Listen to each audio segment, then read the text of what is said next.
O'Malley. Are we ready? Yep. Ready? Okay, I'm Angela O'Malley, and my topic is ground cover. Ground covers are low-growing plants that provide a spreading growth habit. They provide variation in height, texture, and color in your garden, and they give definition to ground patterns and provide a unifying element in your landscape design.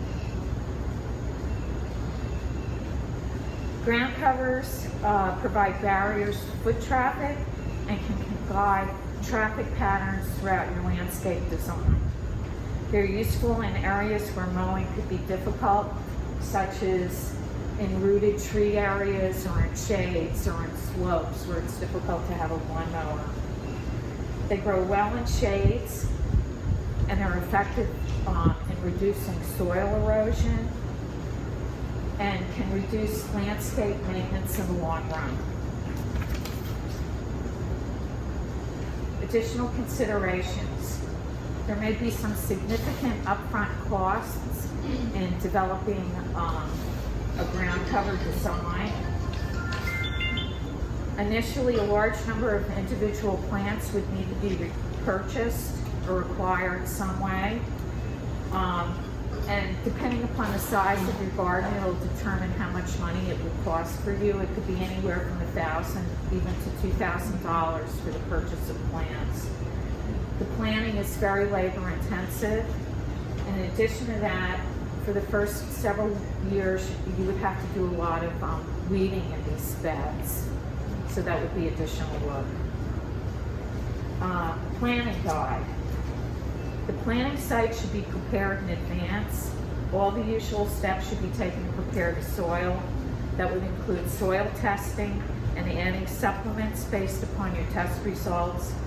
Uneven soil will distort the appearance of your ground cover. In addition to that, if the plantings are planted irregularly and not spaced equally, that will produce a distorted growth pattern in your landscape design. And when you're planting, the plant should be evenly spaced, depending upon the plant. Small plants usually 6 to 8 inches apart. Larger plants, depending upon their growth habits, you can space them further apart. Okay, plant selection. Plant selection usually depends upon how much sun you get in an area, how much shade, and what the size of your garden is. It'll determine what kind of plants you'd like to select. Variety grows here in New Orleans. It comes in a variety of different plants. Some of them have purple flowers, some of them have white flowers, some of them can be as much as 2 feet tall, and then there's variegated variety. Then we have monkey grass. Monkey grass grows great under trees, it grows great in roots, and you can use it to define a trail, which creates a nice image for your landscape, which, you know, anyway, this is a dwarf mondo. This is one of my favorite ground covers. It grows great in between slates. I think it's absolutely beautiful, especially when the slates are regularly shaped. There's a couple others. And it doesn't grow that tall, so you're less likely to trip over it as you're stepping through your paths. Then we have Asian jasmine. This is a plant that grows great in a very large area. It spreads out. This is one that's right across the street from where I live. This woman has gardeners constantly over there. This is like a little bit more of a close-up. And the thing about this is, this woman has this Asian jasmine. It's topiary. You can get real creative with your landscape design, and it looks like just about anything could go. The ardesia.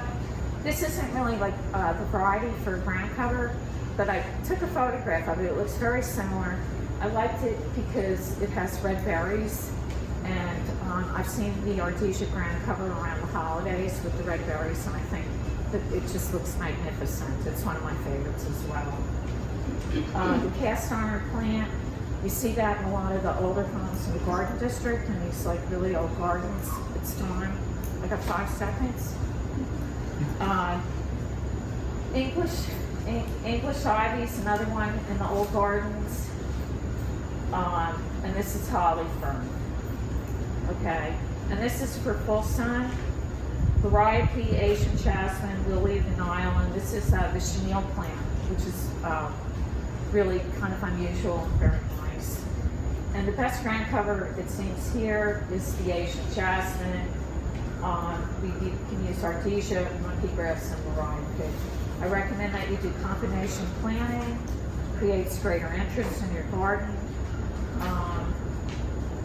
Most of my information came from Dan Gill and LSU Ag. This is a book that Dan Gill has put out for Louisiana gardeners reference. And that's Maggie. She helped. Okay, how did I do? Fungi are not fun, right? This is a quick look at 3 fungicides for use in the Louisiana home vegetable garden.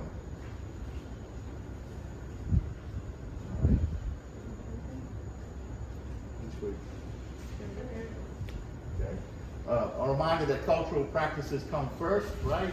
We want to prevent the overuse of fungicides, and we want to prevent the development of fungicidal resistant fungi. These are some brand names that you find in your garden center of synthetic products. Most synthetic fungicidal products for home gardeners contain either chlorophenol, phenonyl, sulfur, copper, or mancozeb as active ingredients. There are biopesticides, and these are some of the brand names of the biopesticides that you find. Biopesticides are made from natural materials such as bacteria, fungi, plant, and animal extracts. They can be used in organic gardening. Know your crops, identify target diseases, and read and follow labels.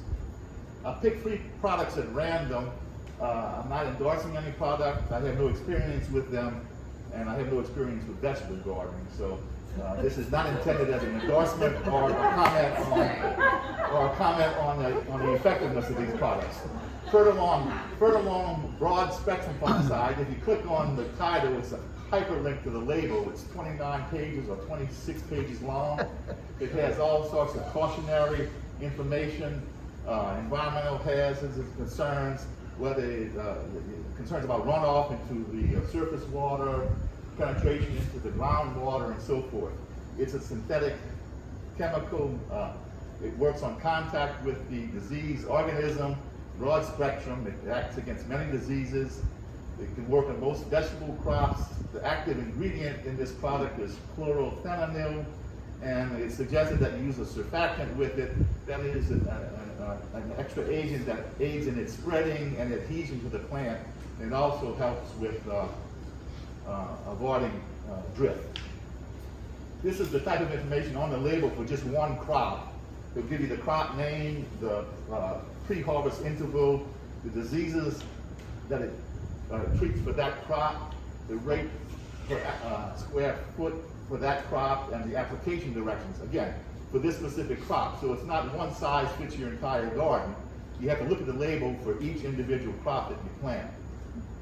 And the second product is Bonide sulfur plant fungicide. This is also a contact fungicide. The primary, the sole active ingredient is sulfur. It can be used in organic gardening. It controls a less number of diseases, on a lesser number of plants. It can be used on beans, cold crops, onions, and peas. It's applied as a dry dust or as a micronized spray. Very fine particles aid in the distribution as well as the adhesion of the product.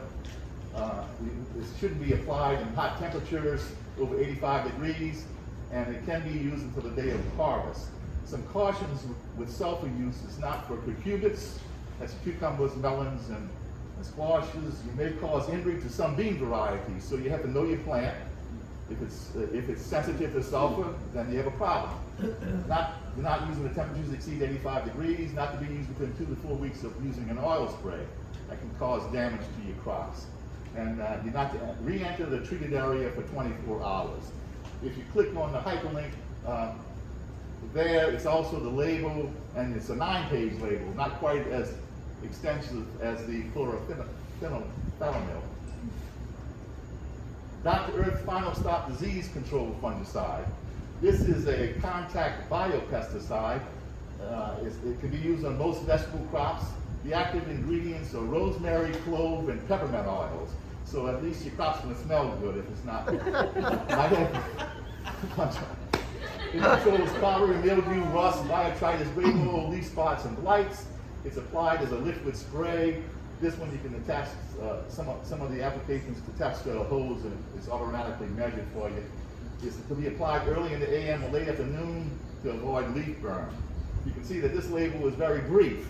That's because there's not too many concerns about rosemary oil, peppermint oil, and clove oil. So they don't have all of the environmental concerns as the other two products. The references that I use from your LSU AgCo Center publications include these number of Ag Center publications as well as other references from the Ag Center. Thank you very much. Which is Bacillus thuringiensis. Hang on. Okay. Okay. It is a bacteria which is used as a biological pesticide, which is naturally found in the soil. It was discovered in 1901 by Shigetani Ishiwatari when he was investigating the death of silkworms in Japan. In 1911, Ernest Berliner from the town of Thuringia, thus its name, thuringiensis, discovered that the spores make crystal proteins. In 1920, it was first used as a pesticide, and in 1938, the first commercial-based formula was made in France to kill the flower moth. Oops. I'm pressing the wrong button.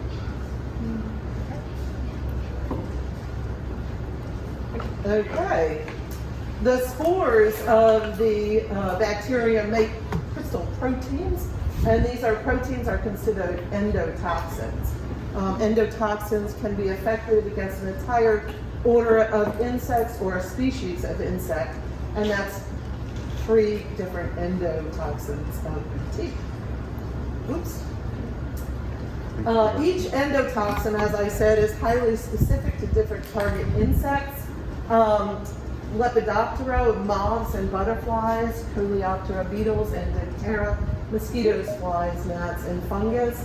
And so if you're going to buy them, you'll see that a BTK is for most caterpillars, BTI, mosquitoes, flies, and fungus gnats, and that is used in many municipalities to get rid of mosquitoes. And then again, 2 others for specific beetles, and the BTA for other caterpillars. It's been used in organic gardening for over 50 years. It is harmless to mammals, fish, and birds, which of course includes us, and it can be found in aerosol, dust, or particles. The good thing, it does not reproduce or persist in the environment once it's done its thing, but it deteriorates quickly from ultraviolet light and water, so sun and rain. Because of its quick deterioration, they have made, I feel like I've skipped some things, but anyway, BT toxins have been incorporated into DNA of plants, making genetically modified organisms. Their benefits are that it's safer to the environment than synthetic insecticides, but the potential downsides are the development of resistance by insects and the emergence of secondary pests. Also, the fear of a lack of cultural diversity. And let me go back because I did miss something. Here we are. It must be eaten by the larvae to be effective. It's basically a stomach poison that reacts with their stomachs, and they stop feeding right away and die within a few hours and sometimes 2 to 3 days. It's been used commercially in the U.S. since 1958 and registered with the EPA in 1961. Originally, it was considered just in use for caterpillars, and anyone that has very hungry caterpillars was very happy to see that it works very well. Okay, so then we go on. And here we are with GMO. You see a picture of a corn with, there we are. Okay, BT has been, again, I feel like I missed something. Oh well. It is mainly corn, cotton, and soybeans. 76 million hectares in 27 countries have been planted with it, which equals 152 million acres. And what you see here is the corn that's been attacked by the insect that BT goes against, and so on top is the BT corn. And as I said, people are afraid that it will get rid of the natural cultural diversity, which you see over there are some Mexican corn that is part of the diversity of corn that can be made. BTA crops registered with the EPA, potatoes were the first to be registered in 1995. They went off the market in 2001 because of lack of interest. Corn in 1996 was registered with the EPA. 92% of corn is BT corn. And because of this, in 2014, they measured that 9% of farmers who grow corn, that farmers who grow corn only 9% of them use insecticide.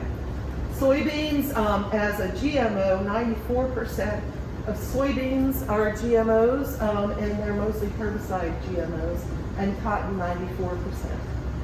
And those are BT cotton for the most part. But anyway, I just want to show you some pictures of the diversity of potatoes that are grown around the world and soybeans. And there we are.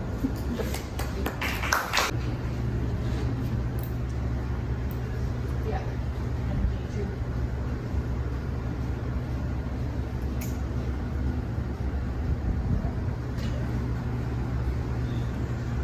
Oh, you ready? Okay. Carrot varieties are how I learned to appreciate the very fertile carrot. All right, carrot, the little brief history. Carrots were first cultivated in Afghanistan approximately 1,000 years ago and were purple. The first carrots were purple for a long time. It was purple, yellow, and white. How did carrots become orange? The Dutch. Dutch farmers in the 17th century cultivated carrots as orange. A variety of carrots as orange is a tribute to William of Orange, their beloved dude that fought for their independence. And because Dutch people believe Heineken tastes better with orange carrots. And there's now orange carrot beer. The Australians came up with a carrot beer, and it's called Waddexy. According to the World Carrot Museum, yes there is one, it's virtual, John says there are 44 types of carrots and hundreds of varieties of carrots. So here's John with his friend Miss Zucchini at a show. I didn't ask what kind of show. You can see these companies with carrots here fighting each other. So I've already put Dr. Joe on notice that LSU Ag is going to pay for the restraining order against John because I emailed him one email and we're now best friends. So that's John. He's very excited about my email. Okay. Now, the most common type of carrot, these are all typical carrot varieties. Literally hundreds of carrots. So these are different shapes and just different names of different carrots. Okay. The most common carrot you can find in the grocery store is called an imperator. It's the most common carrot sold in North America, and it's the most common variety you're going to find in the grocery store. Because growers find it tough and easy to store, long shelf life. Now, another one. This is the nif.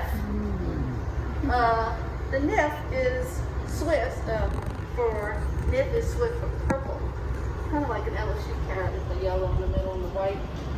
It was first rediscovered in the 1950s in an Alp village. Like I said, nif is Swiss for purple. So let's begin with all the other 42 varieties of carrots. No, we're not going to do that. Okay. These are the carrot varieties recommended for the Louisiana grower. Oh, let me get back to purple carrots. There is some evidence that purple carrots are healthier than orange because they contain anthocyanins in addition to beta-carotene. And anthocyanins help prevent cancer, heart disease, and stroke, according to harvesttable.com. So I'm encouraging everybody to try to grow a purple carrot, which pretty much seems like you can pretty much grow a carrot anywhere. Alright, so these are the types of carrots according to LSU Ag that are recommended for the Louisiana grower. The Danvers 126, which I have seeds, those seeds are over there, some of those. And the Danvers is an open pollinated carrot, which it's sweeter than the other carrots. But the hybrids, Apache, Choctaw, Enterprise, Maverick, and Tasty Peel that LSU Ag, those are hybrids. And they're more disease resistant, have more uniformity, and yield and vigor. I think that's it. Oh no, there's the pictures that I could find of the different shapes of carrots. There's only about 50 carrot seeds at any time on the market that you can find. The most common you're going to find in the stores around here is going to be the Danvers 126. And the reason they think purple carrots went out of favor was because of the juices from the carrots would spill into the other food and it stains a lot of things, but they're supposed to be more nutritious than the orange. And that is my take on carrot variety. Okay, good morning. I'm Sue Berry, and my topic is varieties of basil. And this was a fantastic topic. I learned so much because I think this is something that's very underutilized in our gardens. Okay, so there are actually about 50 species of basil and over 200 cultivars of basil. All the flowers and the leaves are edible, but you probably wouldn't want to eat all of them. Some of them are pretty bitter. Most of what we're familiar with are cultivars opposed to silicon. And this is sweet basil, which is what we see in the grocery store, and many of you probably grow it. Some of the varieties are listed at the top of the slide. I just want to point out some differences within the species. Lettuce leaf, for example, has large leaves that have a very mild flavor, so you can actually put them in a salad. Genovese is from Italy. It's got smaller leaves and it's got a stronger, spicier flavor, and that lends itself more to pesto and Italian dishes. Mammoth has a combination of both. It has large leaves, but it has that spicier flavor, so that's also very nice for Italian cooking. If you don't have much space in your garden, you might want to consider a dwarf variety of basil. There are several varieties listed here. They have excellent flavor. They tend to be a little bit spicier. One I want to point out is Summerlong, which is slower to go to seed. So if you plant it in the spring, you're going to have basil all summer long. If you don't have much space, you could use this as edging. You could use it in a container plant, or you could even use it in window boxes. There's purple basil. This is dark opal basil, which is very beautiful and very, very dark leaves and this beautiful light pink flowers. So it's pretty in the garden, it's pretty in salads, it's pretty in cut flower arrangement as well. And if you make a vinegar out of it, it will impart that purple color to your vinegar as well. There are many varieties that are grown just for their unique flavors. And so next I'm going to list some of those. This is Thai basil or Siam Queen. We had the opportunity to take home some Thai basil seeds earlier in the class, and some of you may have this growing in your gardens right now. But it tends to have a licorice flavor, more of an anise type flavor, and it's used in Thai cooking. Cinnamon basil, which is there's no picture of that, but that is has a cinnamon flavor from the cinnamon in it, and that is used more in Asian cooking. There's a lemon basil, and if there's a lemon basil, there's a lime basil. These are actually different species. The lemon basil is Osmos citriodorium, which is a hybrid between the Americanum species, which is very similar to the Basilicum, and African basil, which we're going to talk about in a minute. It has a very beautiful lemon aroma and taste. Lime basil is a variety of the Americanum species, and it's a misnomer. It's actually native to Africa, and it has, of course, the lime scent and the lime please. On the top is African basil. This is a weed. It's like 6 feet tall, and it looks weedy. And it's used in Africa to make insect repellent and tea, and it does have some culinary uses. On the bottom is African blue basil, which is a cross between the African or camphor basil that you see on the top and dark opal basil. And as a result, you get the 6-foot shrub that has these long, beautiful flowers that also taste good. So you get both with this one. But it is sterile. The seeds if there are seeds, I'm not sure if there are, but if they're not fertile, if there are. Joe can tell us that. And finally, holy basil. This one has been used in Ayurvedic medicine for over 3,000 years.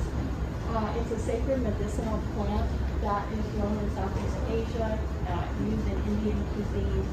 It has many medicinal uses, which you see listed here, and it's available in health food stores under the name Tulsi. Tulsi is the name of the Hindu goddess. But I would, of course, use it with caution. It is complementary medicine and should not replace traditional medicine in the treatment of any of those conditions.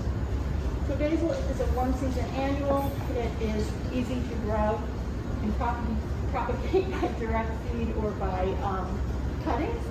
But if you're going to plant different varieties, you need to keep them separate in your garden because they do cross-pollinate very readily, and you'll end up over time with something that's very different from what you started with.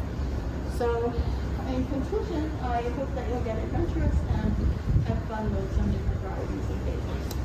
The topic was 3 camellia insects. I've had some experience with these, so it was a good topic for me to explore a little more deeply.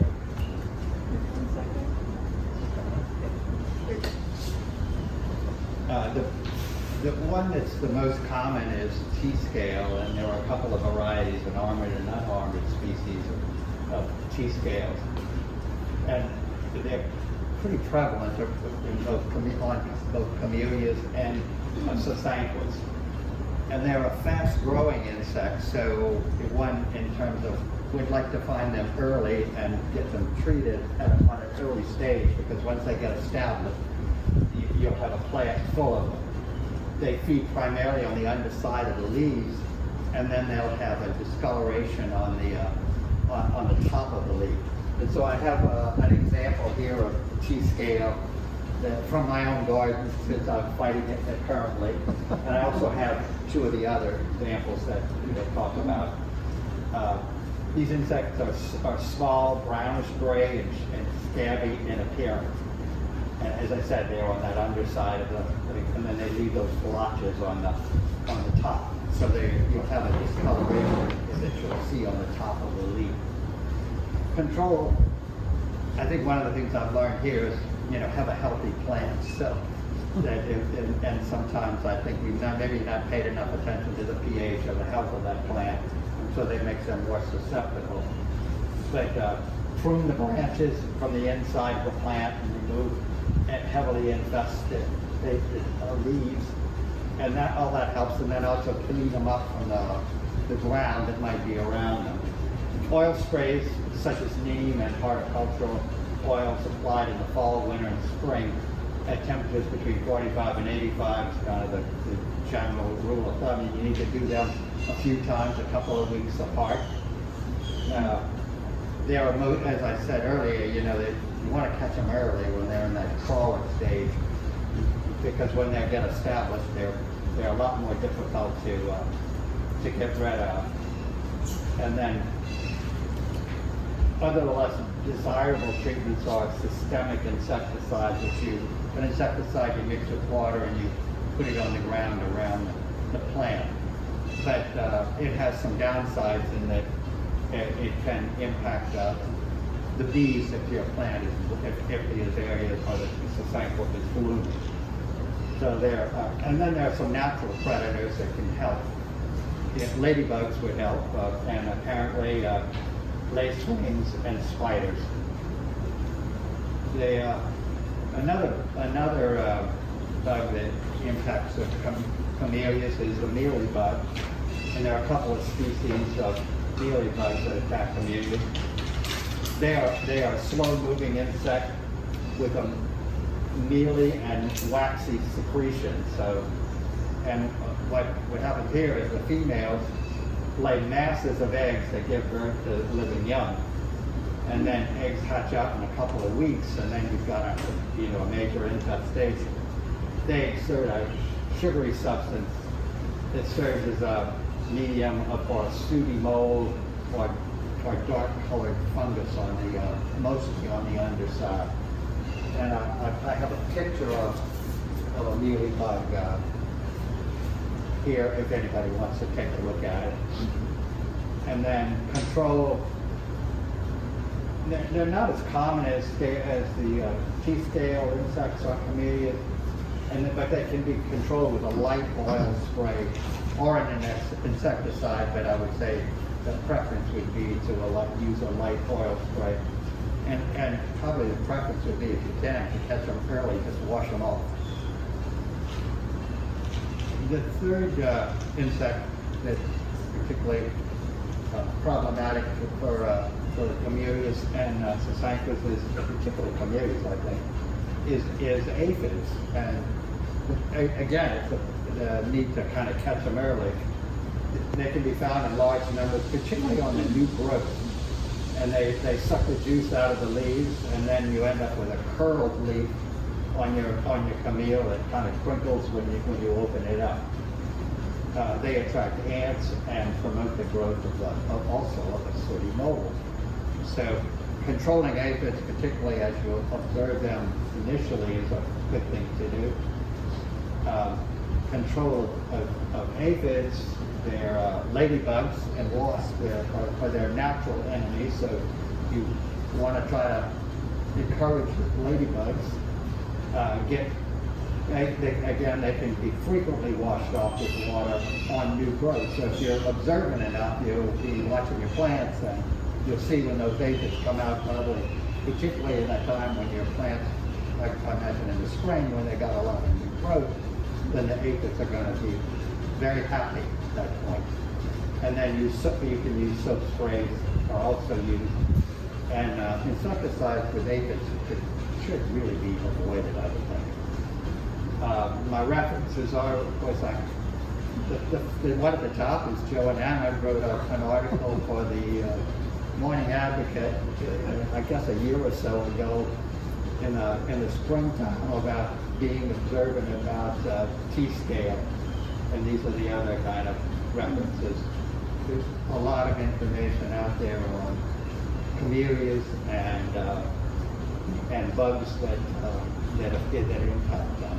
So this is my list of references. My name is Debbie Block, and my topic is hummingbirds, 2 Louisiana hummingbirds. I chose to speak about the ruby-throated hummingbird, the Archolochus colubris, and the rufous hummingbird, the Coelophorus rufus. The Archolochus colubris and the Coelophorus rufus. Both are 3 3/4 inches long at maturity. Hummingbirds are remarkable, not only because they're fast and they're agile, but they're astoundingly beautiful. They're unique. I don't know of any other bird that can fly forward, backward, in place, and upside down. Their wing motion is so fast that we cannot observe it with our naked eye. So motion picture photography was originally used to study hummers in the 1960s. There are 330 species of hummingbirds in the Western Hemisphere. Another source I looked at said 320, big deal. This morning I wanted to focus on the ruby-throated and the rufous. This first species, the ruby-throated, is at a maturity a little tiny bit heavier than a dime. It is obvious to find because it has this red gorget I didn't know what that word meant, but a gorget is a throat. It has a red throat, and it has this beautiful green, emerald green, glittering crown and back and feathers. This particular one is feeding on a pentas. At the bottom on the left, I don't know if you can see this one, it's a young ruby throat on the petals of a red canna lily. The rufous, as you can see, is a little different looking. It has the red, but its body is a rusty hue. And it does not breed in our area. It breeds in, hold on a second. It breeds in the Pacific Northwest, Western Canada, and Southern Alaska. It's most regularly found in Louisiana of any other hummingbird. They've done banding studies, and 66% of all the hummingbirds we find in our area in the winter are rufous. This particular rufous right here is an immature male. This one down here is an immature male, but it can't be distinguished from an Allen hummingbird. So we're going to find rufous in our gardens most often in the months of December, January, and February. After mating, hummingbirds lay their eggs in nests, like this cup-shaped nest here. The nest is very, very small. It's smaller than my fist. It's the size of a walnut.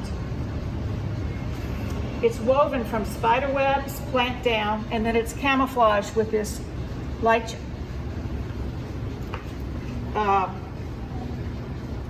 Generally, the female will lay 2 eggs. And because she's so small, it's difficult for her to lay these eggs. So she lays 1 egg, and then she takes a rest for a day or 2, and then she lays the second egg. This is the size of her egg, a Tic Tac or a navy bean. And incubation period is 12 to 14 days in the nest. When the young hatch, they're blind, they're naked, and they're helpless. Their bodies are about the size of a honeybee. The young are ready to leave the nest in 3 weeks or 18 to 22 days. When they're adults, when they leave the nest, they're exactly the size of an adult. A little bit heavier than a dime.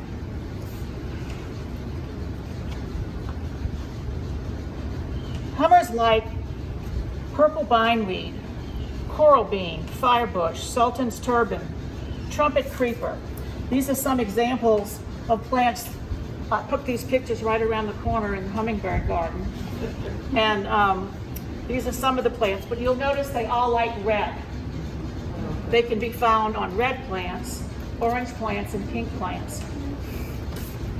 Their diet includes nectar, small insects, spiders, sap, and pollen. And they need these things to be healthy. Hummingbirds are endangered.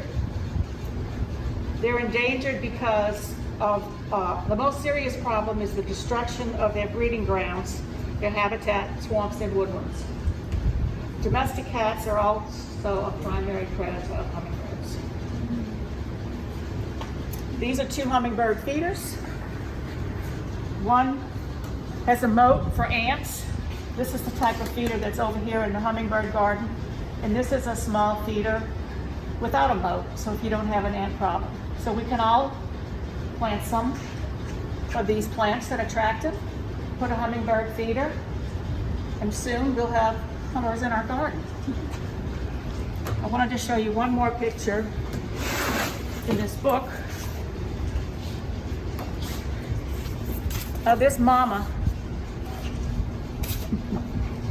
trying to feed her birds. I don't know if you can see it very well. But this is this is a ruby-throated hummingbird right here. And they're always hungry, so they're always feeding. Thank you very much. Thank you.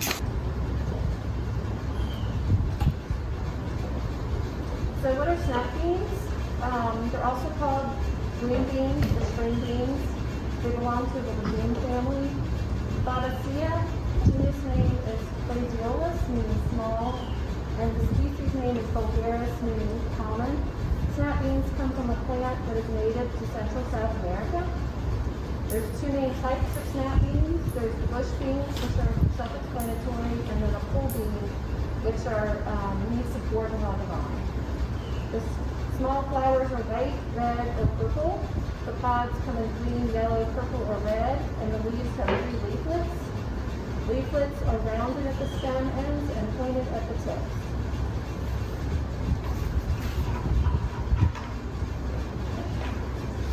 I chose the three common diseases, and I chose one of each. Number 1 would be the common bacterial blight, Xanthomonas basilii, powdery mildew, which is polygonii fungus, and bean common mosaic virus.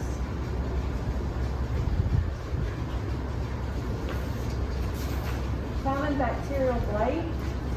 The symptoms are water-soaked spots in the lower leaf surface, lesions usually turning brown with time and often are surrounded by narrow yellow halo, circular sunken reddish-brown lesions on the pods. The transmission is seed contamination is usually can be widespread. Favorable temperatures at 85 to 95 degrees and can be spread by wind-blown rain, irrigation water, or adjacent wet leaves, and spores can survive up to 1 year in plant debris. To control, you use certified disease-free seeds. Apparently that's a big problem with green beans is that you need to have the right seeds. Rotate your crops. Do not plant a bean crop in the same field for at least 2 years. And if the disease is present and weather conditions are favorable, use a proper type fungicide, bactericide to help control that. Okay. Powdery mildew is caused by the fungus, Riciphe polygonii. The symptoms are found on primarily older leaves of this plant. The disease forms small, round, whitish spots. Cottony fungal growth can be seen on the spots in close examination, and the leaf underneath is dark and mottled, and the leaf will eventually be covered in light top-like powder. It transmits, the fungal spores can be easily dispersed by having a splash of rain. Usually it appears later in the growing season, and it's not current to other plants.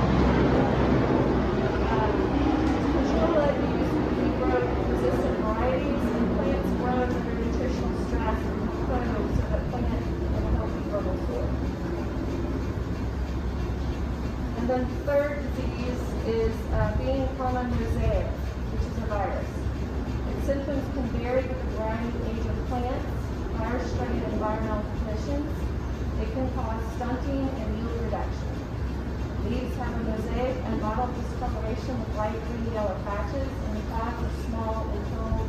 Bean production is reduced. Transmission is commonly spread by aphids, by diseased seeds, and by leaves growing against infected plants. Also by field workers handling healthy plants and then not cleaning or disinfecting with their hands and then handling their diseased plants and then handling healthy plants. And to control, you use resistant varieties and use only disease-resistant seeds and control aphids control. And then that's just a picture of, if you're not familiar with the purple and the yellow varieties, the yellows are wax beans, and they're all related. But basically, what I wanted to do today.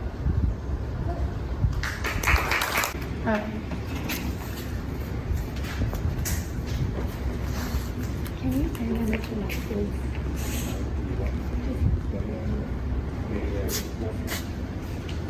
Okay. Hey guys, soon to be fellow master gardeners. So exciting. My name is Charlotte Ordino, and my short presentation this morning is about 3 different varieties of figs. Ficus crassia. They are unfortunately not really common figs that we grow here in Louisiana, but all the figs that are grown in Louisiana are done. So I chose 3 types that we could find dried in the grocery store to learn something new about. And I was just really wanting to put something in your mouth, right? So maybe you wouldn't look at me. Dried figs are a wonderful snack. They're very dense in nutrition. Actually, they're a little bit better for you dry than they are fresh. I don't think there's anything more beautiful than the color variations of the inside of figs. I'm so drawn to them. I love their leaves. And so, in the beginning, there was a fig.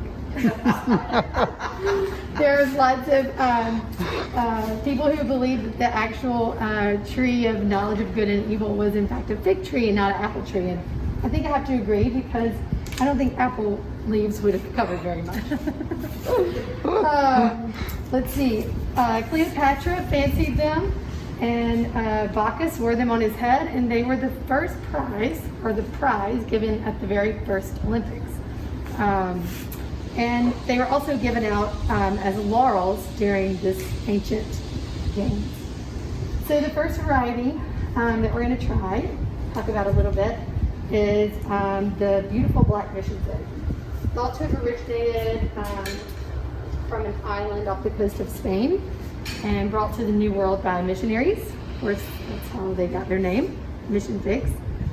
This variety is very popular due to its dark purple skin and gorgeous strawberry color interior, which you won't be able to see because they're dried, but they are beautiful. Let's see. This variety can get up to 40 feet tall and produces 2 crops a year. The first being a breva crop, a spring crop that produces on the previous year's shoot, and it grows in zones 7 to 11. So I think it could be grown here. And it can also be grown in a container that you can move inside. So the second one that will be coming around is the Smyrna fig, which is a very, very, very old fig from Turkey. It is not a self-pollinating fig. Let's see, it was named for the famous ancient city Smyrna in Turkey. When brought to California for cultivation, the farmers, this is so interesting, suffered through decades of no fruit, and they couldn't figure out why. That was until in 1887, horticulturalist Dr. Gustav Eisen, who is also responsible for bringing avocados to North America, convinced enough folks of his findings that the trees needed pollination by a wasp. He was actually called a hoodlum for suggesting such craziness. But he got the U.S. Department of Agriculture to isolate, import, and release that Eurasian bug in California, and that did the trick. And now the San Joaquin Valley would then become the nucleus of New World fig production, and the Smyrna was renamed the Cala Smyrna because it took so well to that area. We cannot grow them because we do not have the wasp here. And last but not least is a fig that I've never heard of. It's the Sierra fig. This fig, which was introduced by the University of California Co-op Institute, Kearney, in 2005. This fig is sweet and mild with a soft, almost creamy interior.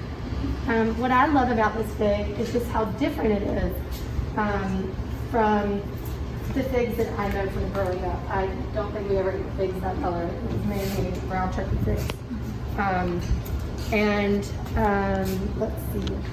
The color is so beautiful. It's a dark chartreuse, much, much darker than this actually. And the inside is very cool. It has spots of like pink grapefruit and yellow grapefruit colors on the inside. It can be grown in Louisiana according to the hardiness zones. I suspect that they would probably pop because we get much more rain than they get in California. So, anywho, the LSU Ag Department has more than enough varieties for us to grow here. They're all obnoxiously named after LSU colors. We are not LSU fans in my house. So you have LSU purple, LSU gold, the LSU tiger, the champagne, just to name a few. And if you have fig trees in your yard, I would love to come see them. I think they are just such a beautiful tree. I wanted so badly to bring fresh ones to you guys and fresh tree looking, but as soon as you cut the limb, they fall over. And I went hunting a guy in St. James Parish that is said to have had 80 varieties. I know more about this man, and I could not find him. But I did snoop around in people's yards where I could, and I found a few leftovers on some trees. And so anyway, I'd like to know which one you like the best of the three we did, and to listen. Thank you. So I've got lady beetles. My other option was leaf-footed grubs. Lady beetles have a little bit more controversy, so I picked them.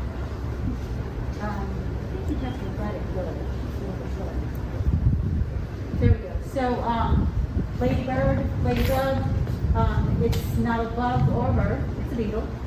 Remember your kingdom, phylum, class order from high school, very important.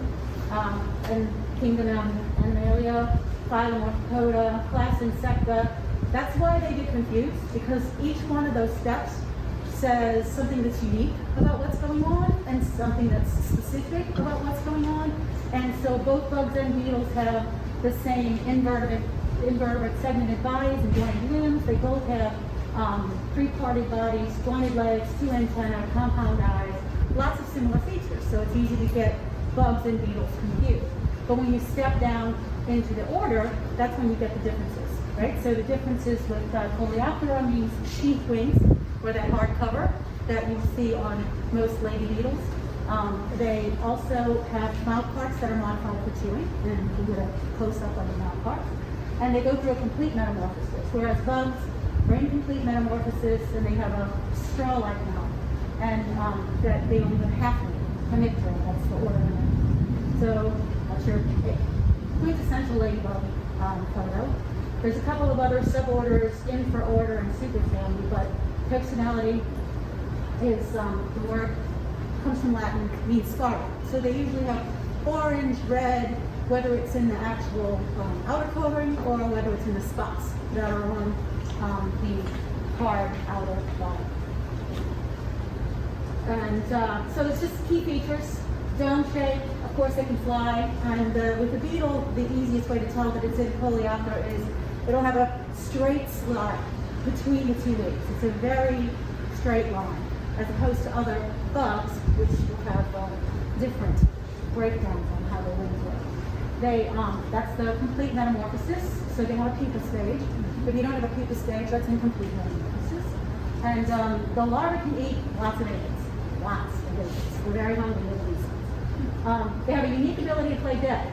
And I really did not know this until I was collecting one for this exercise. And my husband said, here it was, and one looked like it was alive, and then it was dead, but it actually does go completely still, curl up its legs, curl up its head, and it looks very, very dead. But it isn't. It's the way that they defend themselves from predators. They also have another unusual defense mechanism, which is reflex bleeding. They secrete this alkaloid from their limbs. It tastes bad, looks bad, can stain, and it's a really good defense mechanism. And incredibly odd, but it works. So where can you find them? There are over 500 species of lady beetles, and they've been identified in the United States. And these numbers vary. Depending on where you look, they'll say 400, 450, 600. So I'm on the 500. And all of the references are in the notes section of each slide. So I didn't put a reference page in that presentation, but for each slide there's a reference and where that information on that particular slide comes from. So they're literally everywhere, and I guess it doesn't show very well, but essentially not Antarctica and not the Arctic, but everywhere else you can find a lady beetle.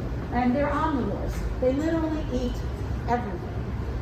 Not every species eats everything, but the order can eat everything, anything. The suborder Polyphaga comes from two words meaning many and to eat, so they literally eat many things. Another way you've got that kingdom order goes down to tell you the specifics about the thing, the organism that you're talking about, whether it's plant or animal. So eat many things. The controversy comes in that the Asian lady beetles and the seven-spotted lady beetles, the Harmonia axioides and the Coccinella septimicata, or the seven-spotted lady beetle. They're both not native to North America. One comes from Asia, of course, and the other one comes from Europe. And they were both introduced, or started to be introduced, into North America for aphid control in the 1900s. And they're both out competing the native lady beetles in North America. Whether it's Asian or European, they're both out competing the natives in North America. The Asian lady beetles have an incredible variety. So there's not, you've seen one and that's the one and you know what an Asian lady beetle looks like. The Asian lady beetle is like a Mardi Gras costume. It can look like literally anything. In the beetle family with the nice split wing and all the component parts. The interesting thing about the Asian lady beetle is not only is it out competing in North America, but it's also out competing in Europe. So, okay, here's another Asian lady beetle versus seven-spotted lady beetle. It's more, the Asian lady beetle is more likely to be considered a pest. It tends to gather in groups more, especially in cold weather, so up north, it's a bigger thing to have Asian lady beetle infestation in home. It's said to be more aggressive and will bite, but those mouth parts are mouth parts and any lady beetle can bite. The most common technique for trying to identify an Asian lady beetle is this M on its head, but not all of them will have that. And this quintessential nine-spotted lady beetle is the one that you'll see in most of the pictures in school books. It's the beetle that's native to North America, and it's also part of a project, especially up in the Northeast, because many Northeast states have this nine-spotted lady beetle as the state insect. All lady beetles can bite because they have that mouth part, because they're in Polyphaga suborder. They can bite. They bite aphids. They chew aphids, and if you get enough of them together and they're defending themselves, they bite people. More likely in the Asians because they tend to congregate together, less likely in the European natives. They're said to have 75 species of ladybug in Louisiana, but darn if I can find a picture or a list that says these are 75. iNaturalist has some information in there, and I have a slide on that. The Wikipedia was the most consolidated place for all this information. They were first introduced in 1916, but they didn't establish. You had to get them shipped in, whether it was the Asian lady beetle coming in 1916. And then the first successful introduction of the European one was 1956, so says the Lost Radio. So it's only recently that these things have become essentially established in the wild. The Asian established in the wild in 1988, and the European in the 50s. The New Orleans connection is that it's thought that most of the Asian lady beetles in the central part of the country started in New Orleans, probably in a shipping container, and then established themselves in the 80s and maybe away. The Asian lady beetle infestations that are on the northeast tend to come from other, probably shipping. And then these are natives. These are what the native lady beetles look like. It's from iNaturalist, with the exception of this one, which is from a different source. And the other ones, I think, mostly eat are beneficial insects, whereas this lady beetle eats squash. So again, they can eat anything.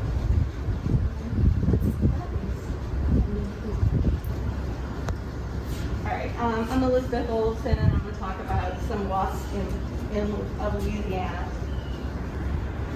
As you know, here's the taxonomic designation for our wasp. Basically, it's any insect in the suborder Apocrypha that's not an ant or a bee. All right, it's got the usual insect parts, 6 legs, 2 pairs of wings, 2 in mouth parts. It's got a head, a thorax, and an abdomen with a very narrow wasp waist. And for the purpose of this talk, I've divided my wasps into 3 categories: social predatory, and parasitic. The social predatory wasps live in colonies with paper-like nests that are tended by females and they have a queen just like bees. There are a couple of groups in here: the yellow jackets, the hornets, and the paper wasps. We're all familiar with paper wasps, I think, around here. The first one on the top left is a non-native European paper wasp. Then clockwise we have the ringed paper wasp, the red paper wasp, and the common paper wasp. Here's an eastern yellow jacket. They live in the ground. They actually make their nest underground, and so you don't see them, but they're multi-chambered nests, just like the paper wasp, but underneath. A bald-faced hornet. Hornets are just large wasps. This one is black and white. The European hornet is also in Louisiana, and it is similar to the yellow jackets, but if you put them side by side, you can see that there are a lot of differences. Also, the hornets are about 50% bigger than the yellow jackets. Here's a look at their nests. There's a mud dauber nest there that looks like it could be a social wasp, but it's not. It's multi-chambered, made by a single wasp. Then we have the predatory wasps. These adults stock up food in their nests. They catch and kill their prey, and then they drag it back to the nest to feed the young. They'll wall them up in there and they eat them. But the adult wasps themselves feed on nectar and pollen and are considered beneficial insects. We have a whole bunch of these. We have the eastern cicada killer wasp, the steel blue cricket hunters, the common thread-waisted wasps, the organ pipe mud daubers with their unique nest shape, the black and yellow mud daubers, the four-toothed mason wasps, the black and red mason wasps, great golden digger wasps. I only want to say gold digger. The great black wasps, and then finally spider wasps. On the parasitic wasps, they catch their food and they immobilize it and bring it back to the nest. Or they will use their ovipositor to deposit the eggs on top of the host or inject it into a live host. And these feed the young while they're still alive, so the hosts are actually eaten alive. It's kind of gross. The ichneumon wasps, these are the most diverse group in Hymenoptera. There are actually over 100,000 species of ichneumon. These are a few that we have in Louisiana. They have so many of them don't have common names. They just have names, they have the Latin names. The great ichneumon wasp is important in Louisiana. It has a very long ovipositor capable of depositing the eggs way down in the holes on the horntail larvae that are bored into trees. So it's important to our forests. There are also braconid wasps, crab-runted wasps, cuckoo wasps that are just like the cuckoo birds. They take advantage of the hard work of other insects, and they'll go and put their eggs in with another. If they won't make their own nest, they'll go take over somebody else's nest. There's scolded wasps, finned wasps, and velvet ants.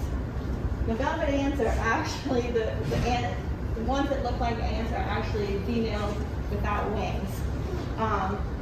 They're a parasitoid of other nesting bumblebees, wasps, and cicadas, which makes them hyperparasitoids.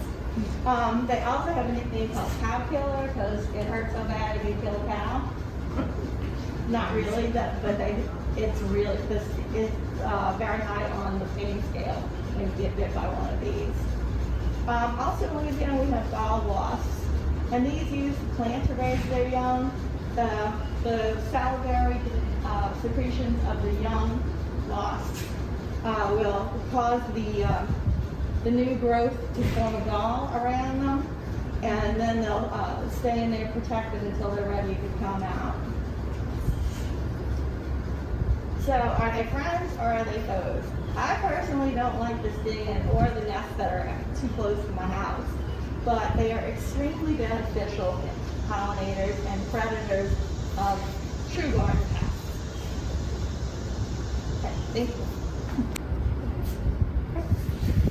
My name is Jana. I'm doing my presentation on 5 biocontrols for insects. There are a few overlaps with things that people have talked about today, but I'm just going to give a quick overview in case anyone online is watching just this presentation. So we all know biocontrols are the use of living organisms to suppress pest populations, making them less damaging than they would otherwise be. And these fall into 3 categories. Predators, which might be vertebrates like birds, reptiles, or invertebrates like insects. Parasitoids, these are insects that develop on or in a single insect host, ultimately killing it. Many of those are highly specialized.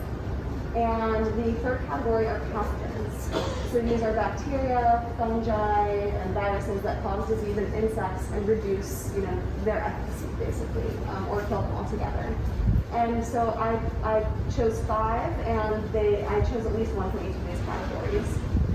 So the first, super common, lady beetles. And I chose convergent lady beetles, which are a common beneficial North American ladybug.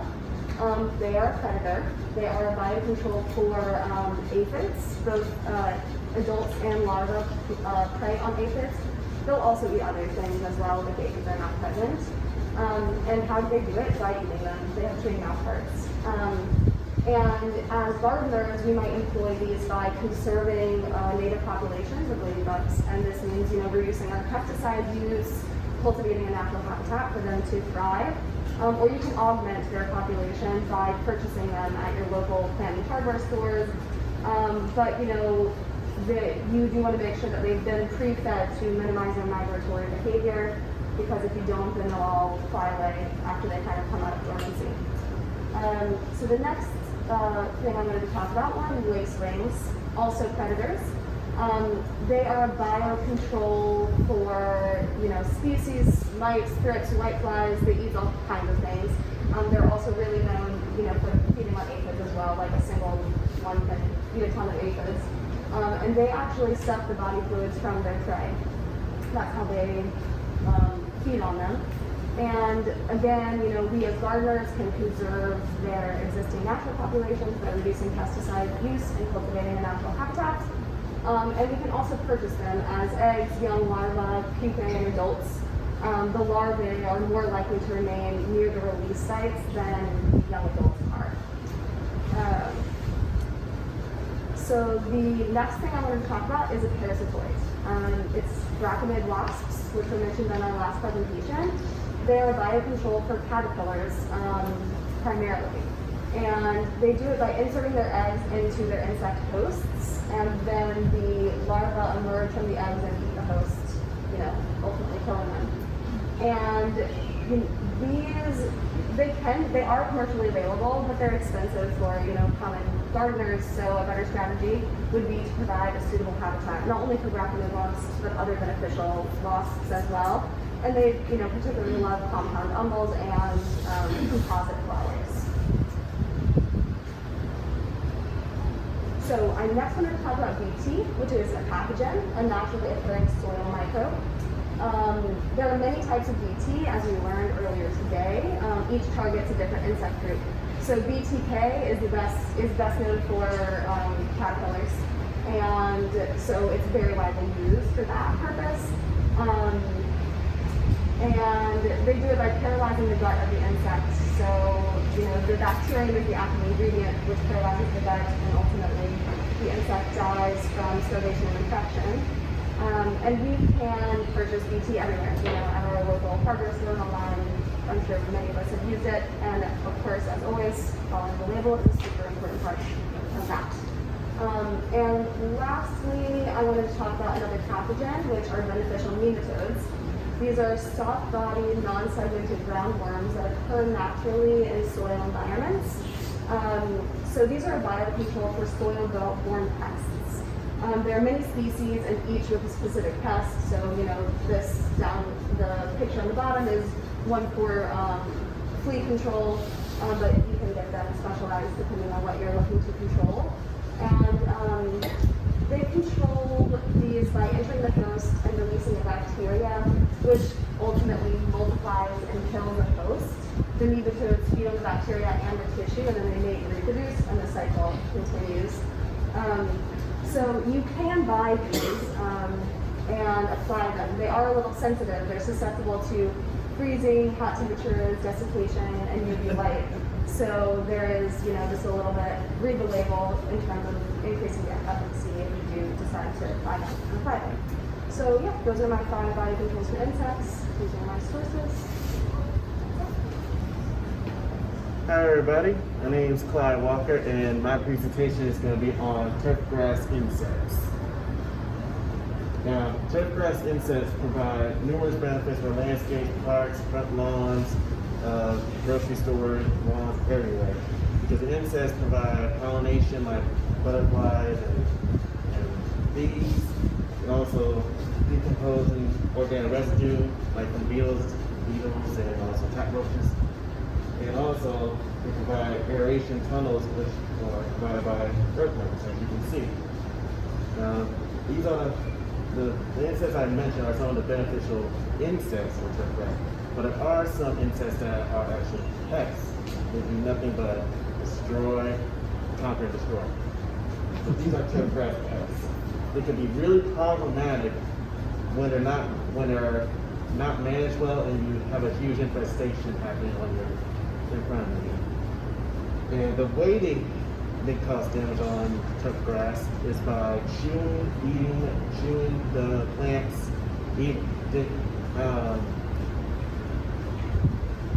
lifting up the turfgrass, chewing up the root system, and also creating mounds, unpleasant mounds in your area.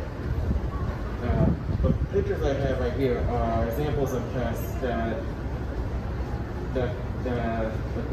attack these areas, from chewing up the leaves, messing up the root system, creating mounds, and all that. So let's go over some of them. This one is called the mole cricket. There are 3 variations of species of mole crickets in Louisiana.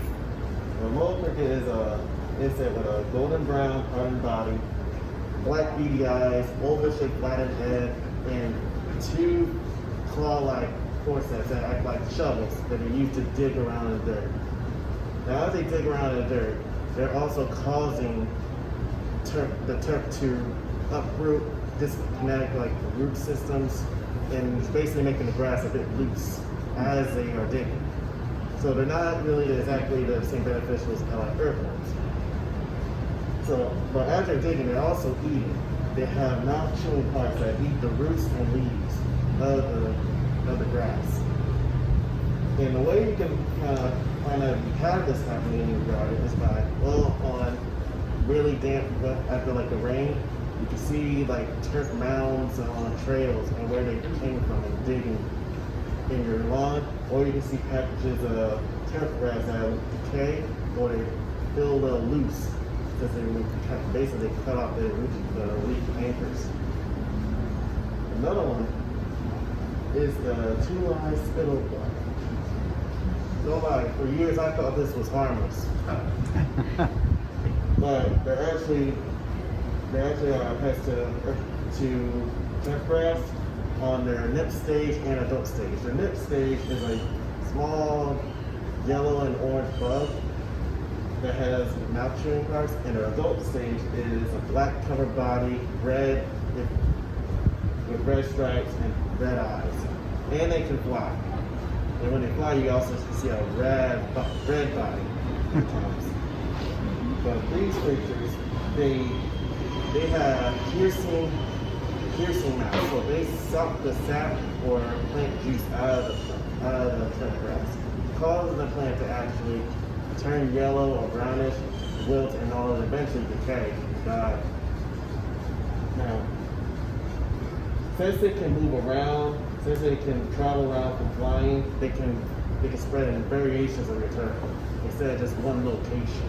So when you're on the grass, you can see different patches of yellow in certain spots. It's not all concentrated in one area like some other pests. Next, we have the fall armyworm. The fall armyworm is a larva stage, is a larva insect that becomes that this adult form comes into a more like a moth-sized caterpillar. But it's when it's in its larva stage when it does the most damage to turf grass. These fall armyworms have chewing mouth parts, and they chew the leaves and they chew the plants, the turf grass, as they feed. And so they don't leave it. Basically when they chew, they're basically creating bare areas, like empty areas, just completely no vegetation at all. And they only chew the green parts. They don't eat the decay. They're very mainly active. They're really active throughout the day, but they're really active in the morning and also after dark. You can see these guys are literally going in the dirt, going in the grass, looking, or just snooping around, and you can actually spot them. They come in numbers, and they can, when you have a lot, they can do a lot of damage to turf grass. Now, if you feel like you have a pest in your problem, or there's a pest problem happening on the turf, there's some ways you can investigate. One is like look for smells. If there's any like uneven terrains that are created from the mole cricket. If there's like some of the roots that have been brought up. Another one is pull back. Basically pull back the grass. There are some pests that are actually soil dwellers. You might not find a mole cricket on top. You might find them underneath. And there's also this other soil dweller pest as well. Another one is doing a flush test, which is basically getting a mix of lemon soap soup and water, mix it together and pour it on each side of the grass, and wait a few minutes to see what happens. The solution irritates the insects, causing them to come out. So that's another way that I should bring out to what you got. And that's my presentation, these are my references. Beneficial insects. Like all living creatures, they have a need for water, food, and shelter. And if you have a garden and you want them around, then there's things you can do to invite them. Like you sure have early blooming flowers or flowers that bloom the year round if you can, because most of the beneficial insects like herbs, flowering herbs, and blooming flowers, any kind of blooming flowers.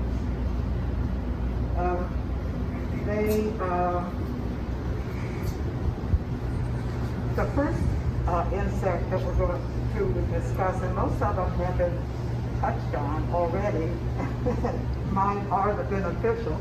Some people didn't exactly think they were that beneficial, but they are in their own way. The ladybug or beetle, we commonly want to call it a ladybug, is one of the most beneficial insects for controlling insects in our gardens, in greenhouses, and on farms.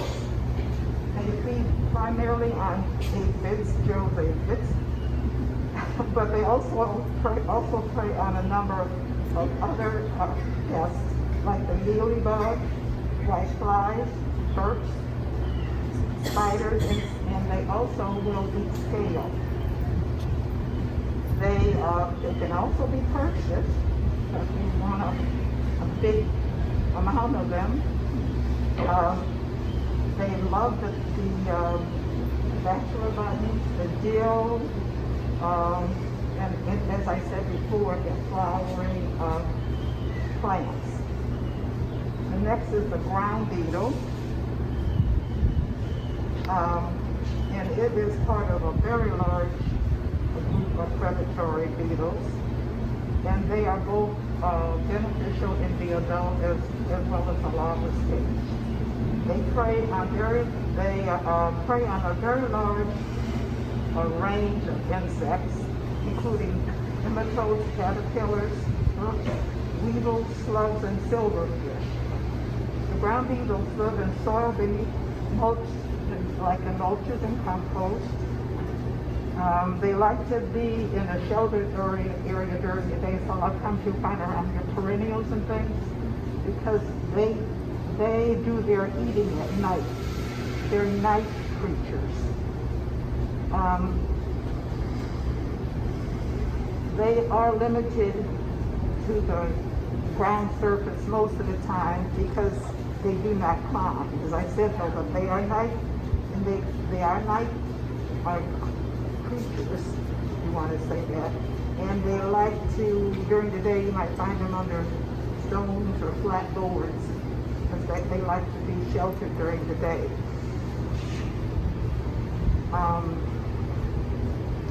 The beetle the ground beetle will eat almost anything. He's not particular, including, they'll even eat cabbage worms, Colorado beetles, corn, earworms, cutworms, and even slugs if they can get to them, which is a good thing. And next is the minute pirate bug.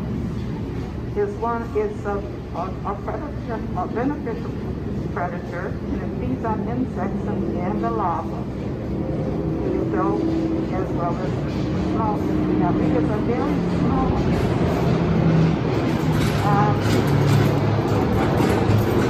They provide a very valuable pest control in the gardens and the woodlands. Minute pirate bugs are very thin, less than a fifth of a millimeter. They're black or dark purple in color, with white markings at the tip of the wing, and when they're closed, it looks like they have like a white little band on their back. They love aphids, spider mites, and thrips. The next one is the green lace wing. It loves it is pale in color. It has a kind of like lace-looking wings, and it was pointed out earlier in some of the discussions. It loves aphids, mites, white flowers, and mealybugs, and leafhoppers. And it too is attracted to the herbs. A lot of times they love the dill, the coriander, and the angelica. They can also be purchased just as the ladybug. The aphid midgers are a very small black bug that's less than an eighth of an inch long. They look like fungus gnats. The aphid midges larvae are the tiny pale or reddish brown like slug-like creatures. The aphid midget larva is a paralyzing toxin that is injected into the aphid, and then the aphid sucks the body or all the contents out of the aphid. It is attracted to dill plants, and all of the beneficial insects love the pollen and the nectar, of course. The damsel bugs, they have a very long beak, and which they kind of tuck under their body, and their front legs, they use their front legs to grab the prey, and then they use their beak. They have a little point, looks like they're so little, but they really do a lot of damage to pierce and suck all the juices from the aphid, the caterpillars, leafhoppers, and they also will eat the beetle larva. And of course, they too are attracted to your herbs, and your goldenrod is another popular thing that they like. The Vaccinate wasp, which was discussed earlier, it is a very, very small wasp, only about an eighth of an inch long, but it has a real stout body. They lay their eggs on side or in a host.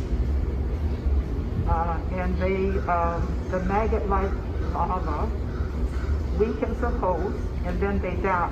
And they prey on tomato hornworms, and the picture that was showed earlier, that was really a Vaccinate wasp that had deposited. He was getting ready, he'd already decided that was going to be his dinner, because he was going to inject his venom in there or whatever, and that wasp was gone. And that wasp does not sting, oddly enough. So it pays to keep beneficial insects in our gardens. Maybe not too many, but they do have especially if you have a variety of plants. The beneficial insects love to have variety, we talked about in our classes. So going to be planting your vegetables as well as your flowering or nectar like plants, and they will do well. And they will love you even more if you remember to welcome them. Thank you. All right, good morning, everybody. I'm Chris Belser. I'm going to be talking about tomato diseases. And just as a preface to this, I'm not going to go deep into a lot of them, but I'm going to try to cover a lot of territory and then give you some general recommendations at the end.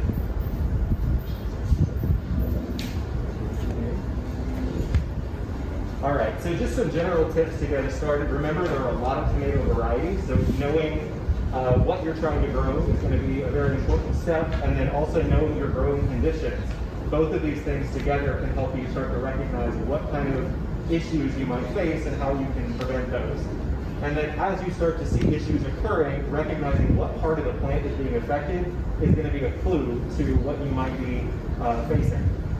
So when we think of common tomato diseases in our area, there are a ton, and this is not an inclusive list. You can see they can come from anything from environmental and nutritional areas, fungal and fungal-like issues, bacterial, viral, nematodes, you name it.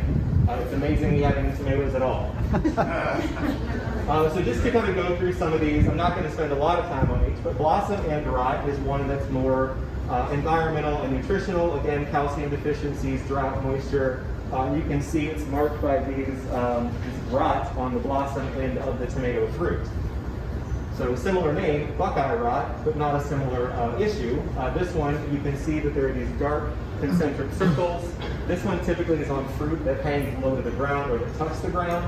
And when it rains, water splashes up, and this phytophthora is able to get on there and ruin your tomatoes. We've got a lot of blight problems. So you can see these are 3 different kinds of blight that we face in Louisiana. One with brown spots, fungal. Typically before fruit set would be early blight, it's early. Southern blight is more the white fungal growth, which might be hard to see down at the base. And then you get that stem girdling, which kind of chokes out your plant.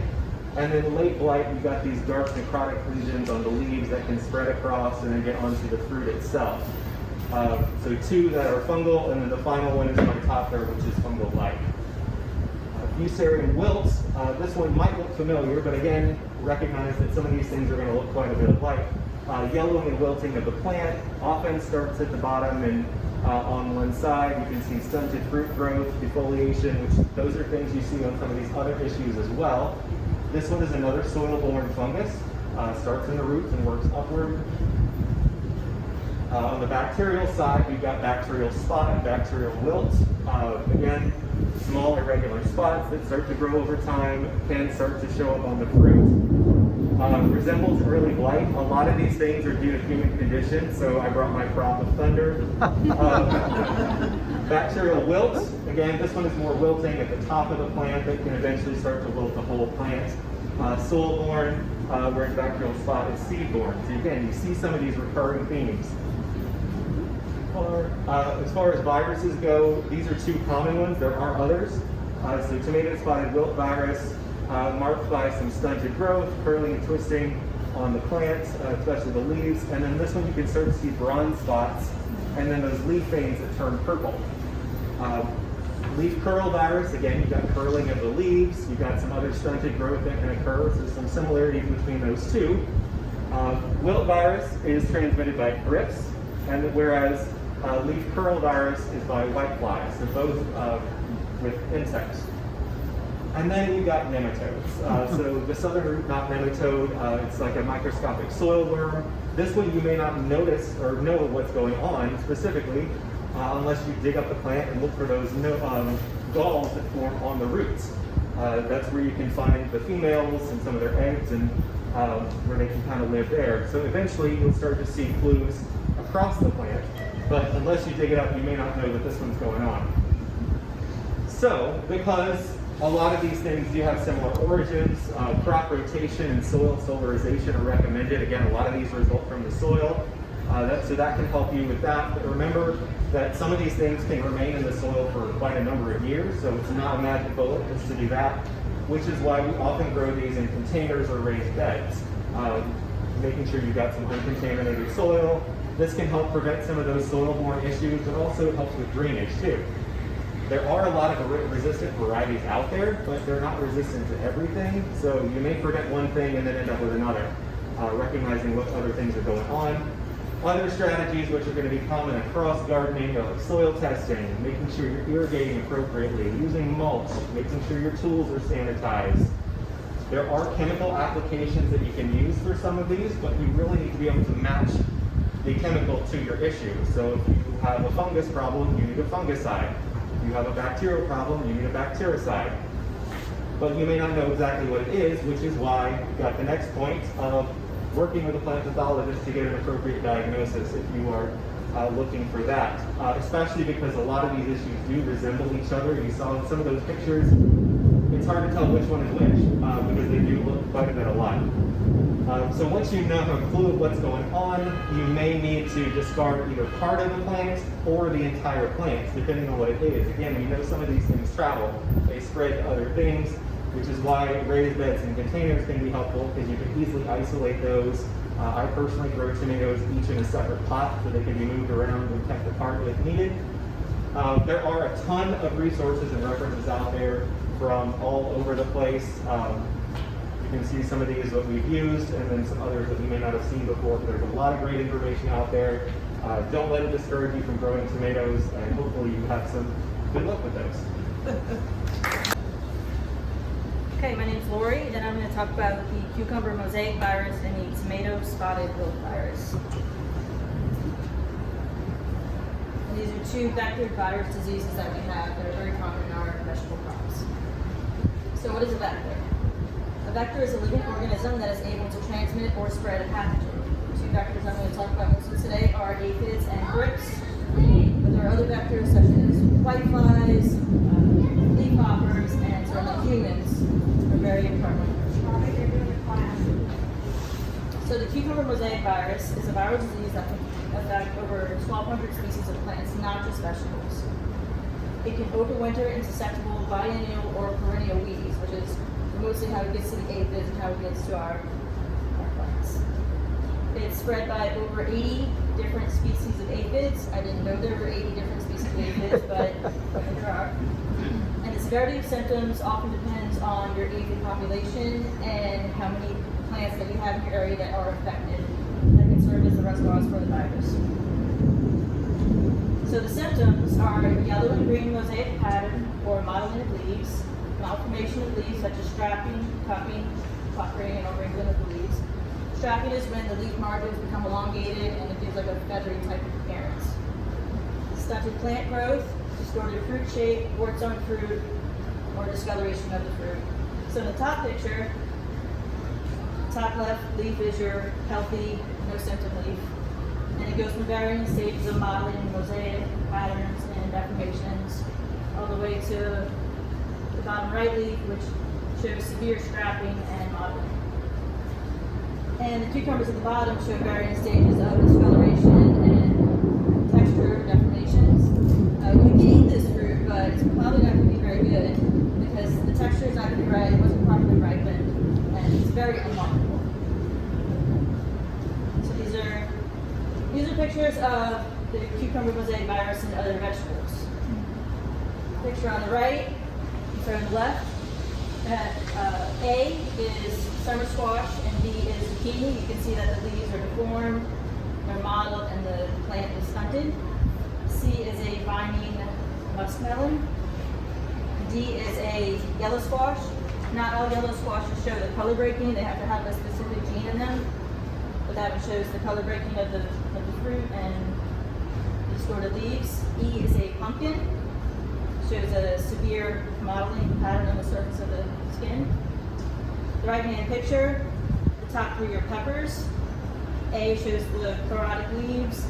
B is showing dull light green leaves as opposed to the shiny dark green leaves you normally see in a bell pepper plant. And C, it's hard to see, but it's a bell pepper. And it has the discoloration and malformed fruit. D, right here, is spinach. Often in spinach it's called spinach blight.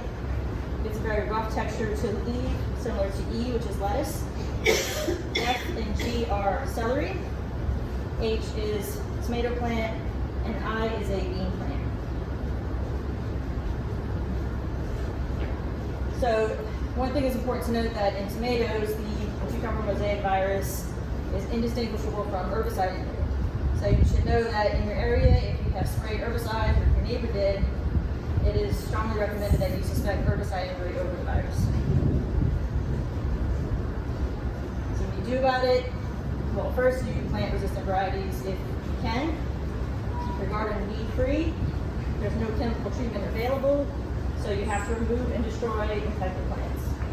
And control your aphid population. Use floating row covers if you can, and use insecticides according to product label. The tomato spotted wilt virus. This is a viral disease that can affect over 1,000 plant species. Again, not just tomatoes, but in other vegetables and other non-vegetable plants as well. Primarily spread by thrips, which also overwinter in weeds and spread the virus as they move from infected to healthy plants.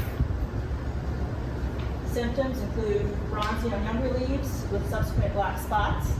Plants can appear wilted, chlorotic ring spots on foliage, terminal leaves and whole plant growth may be stunted, dieback or growing tips of leaves, dark or streaking of stems, and ring spots on fruit and malformed fruit. And like we learned before, a lot of wilts go from bottom up. This one goes from top to bottom. And you can see the ring spots on the tomatoes. The leaves are showing varying stages of bronzing. And I like this picture down here because you can still see the ring spots on the unripened tomato. And same treatment or preventative. You want to plant resistant varieties.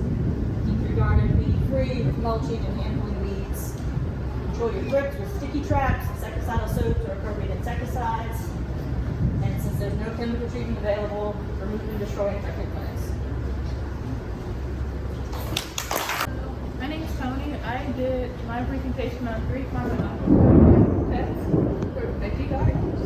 And before I start, I wanted to announce that I'm part of the insect and have secondary body and joining appendages. And they also have bilateral symmetry and an open circulatory system.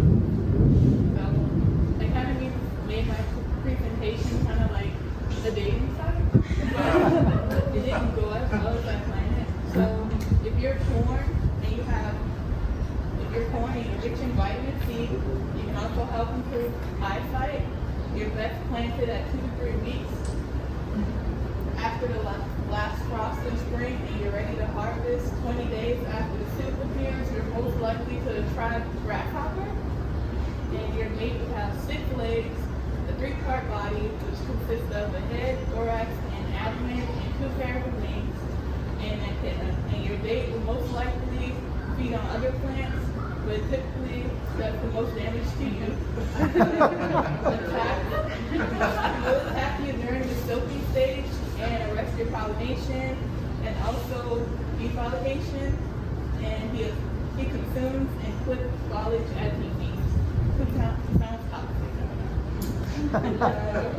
If you are peas and you have a good source of zinc and antioxidants that boost your immune system, your best planted ASAP in spring, and you get full harvest before hot summer temperatures, you're most likely to attract a Mexican bean beetle.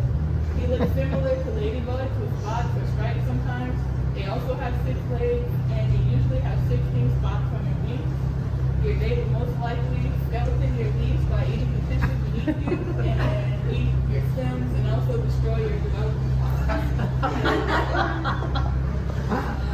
If you're lettuce and you have a strong source of vitamin K and strength bones, you're most likely to be best planted in spring as soon as the soil can be worked into, and you can be harvested between 50 to 60 days after you planted. You're most likely going to attract the corn-eating worm, and it's just a muddy brown cow.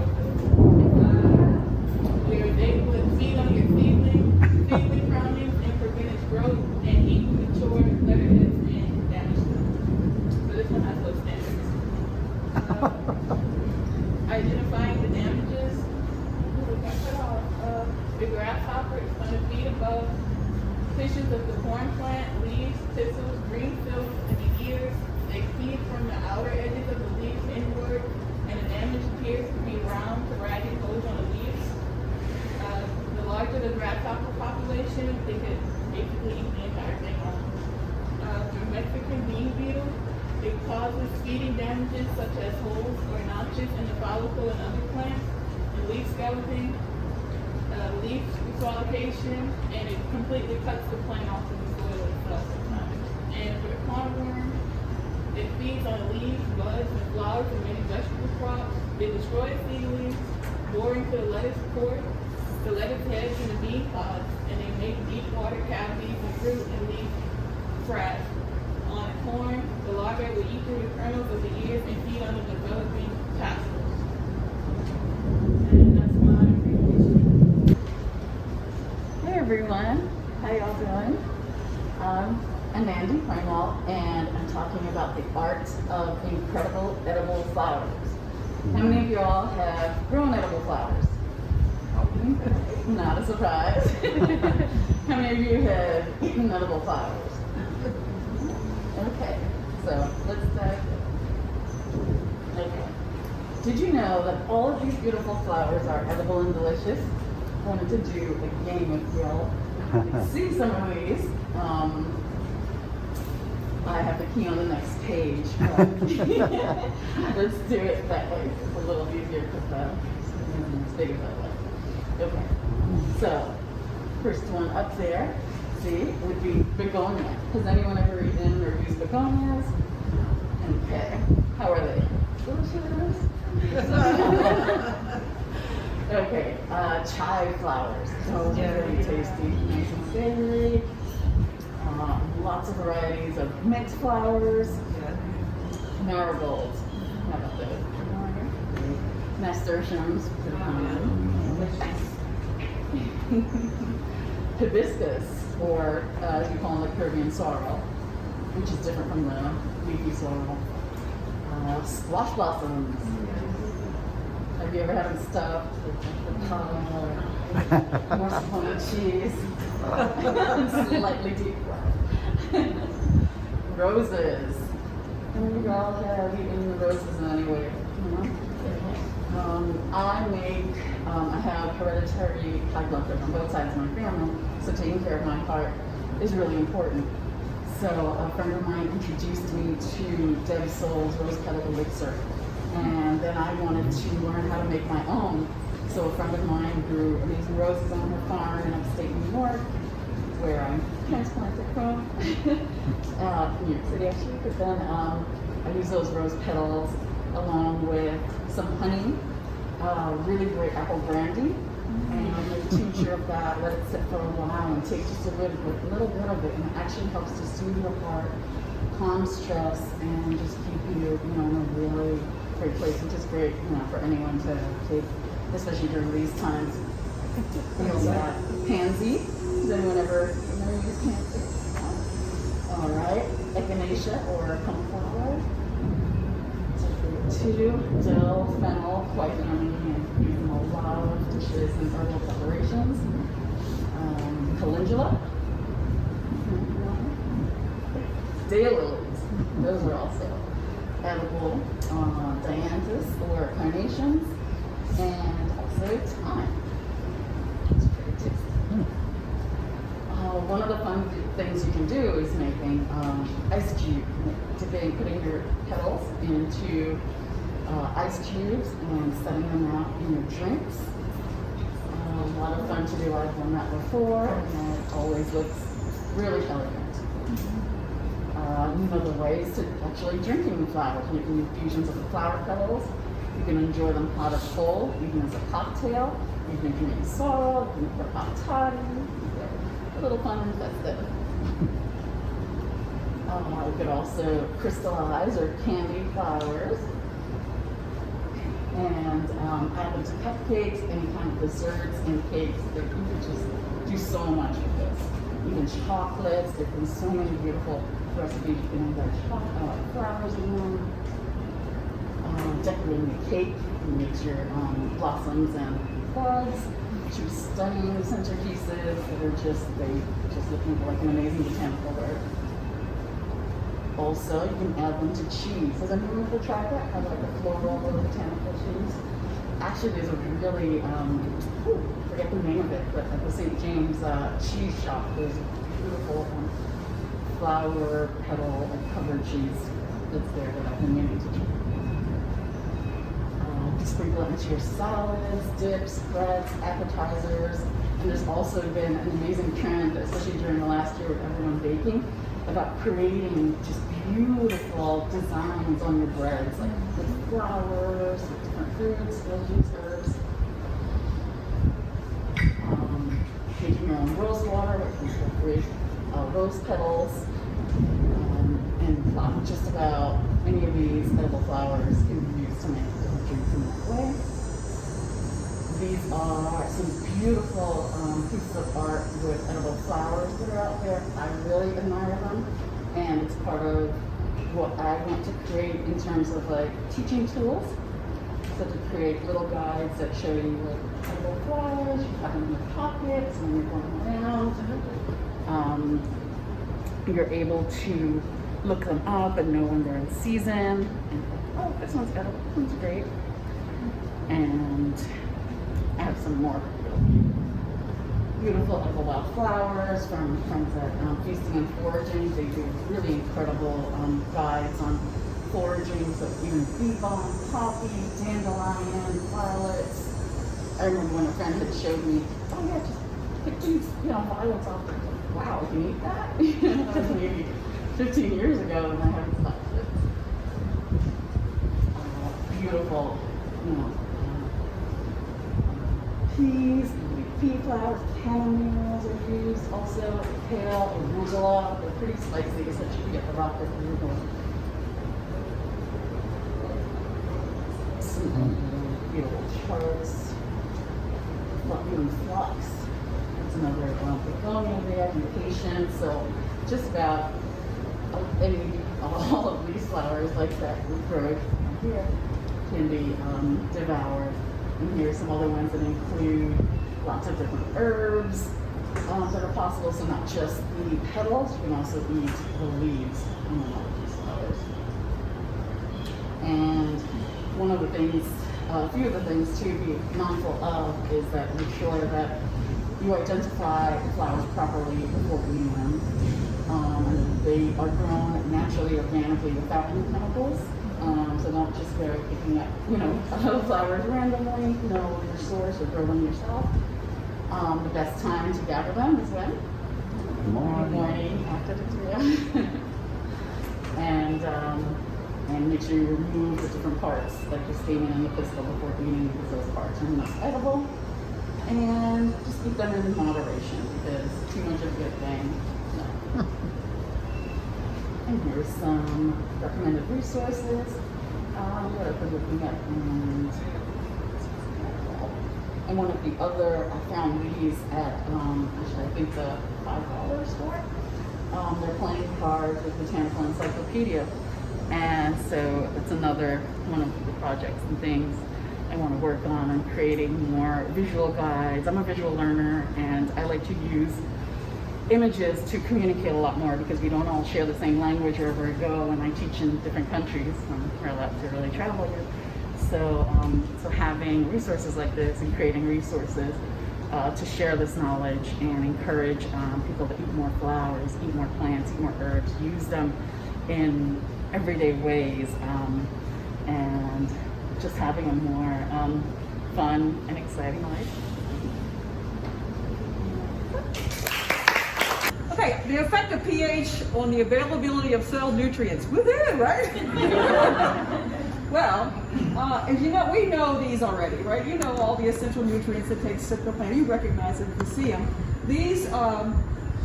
These 6 right here are macronutrients. The next group right here are the secondary nutrients, and then these are all micronutrients. But these first 3, where do plants get carbon? Anybody? From the air. From the air, okay, so we're not going to talk about it. And they get hydrogen and oxygen from the water, so we're not going to talk about them either. So we're going to start with nitrogen, okay, which is super important. We all know about that. This goes forward. Pointed it. Oh, there. Put it there. Okay, so let me back up one. We know what the nutrients are, okay, and we know what availability. I'll let you go. What exactly is pH? Well, you know that it is the measure of acidity of the soil, right? So you're measuring acidity. Okay, so when you measure pH, it's the concentration of these hydrogen ions. They're released into the soil as the pH is lower and lower and lower. There are more and more hydrogen ions. And so it's a measure of hydrogen ions. But the more hydrogen ions you get, guess what the number of pH does? It goes down. It's exactly the opposite of what it should be.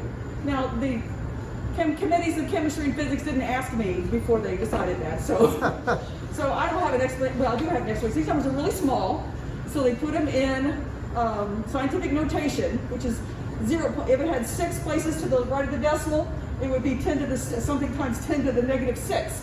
And then they decided to use the positive of the 6, and that's it. But you wouldn't want to be writing 0.00000 all the time. So they really tried to simplify it, but it kind of makes it confusing. Okay, so acetic acid, more, maybe going the wrong way. More hydrogen ions, base, less hydrogen ions. Okay, you guys are familiar with this as well, and see all the different pHs and how all the different minerals or different nutrients do. And they decided on, well, this is kind of a middle of the road where not everything is the most available, but it's something where plants can get what they need. And you know, of course there are plants who grow below that and above that. Okay, plant nutrients are taken up as ions. Notice all of these forms that are taken up to have a charge. And that's going to play into what happens to them in the soil. Okay, first of all, so many things happen in soil. There's microorganisms, there's chemical reactions, there's weathering, there's a million other things going on in soil. And so this is just the most very common things that happens to nitrogen. In acidic conditions, there are lots of H's around, lots of H pluses around because it's acid. And if you add ammonium nitrate, okay, it's going to split into these 2 things. And if not, microbes are going to take the ammonium and convert it into nitrate. Well, in a very acid situation, all of these H's help keep this holding on to that extra H that gives it the positive charge. And it keeps, very little of it gets converted, it loses that hydrogen and becomes NH3, which is ammonia, and it's volatile and it'll come out of the soil. So you lose a little bit of your fertilizer, but only, well, let's say for instance 1%.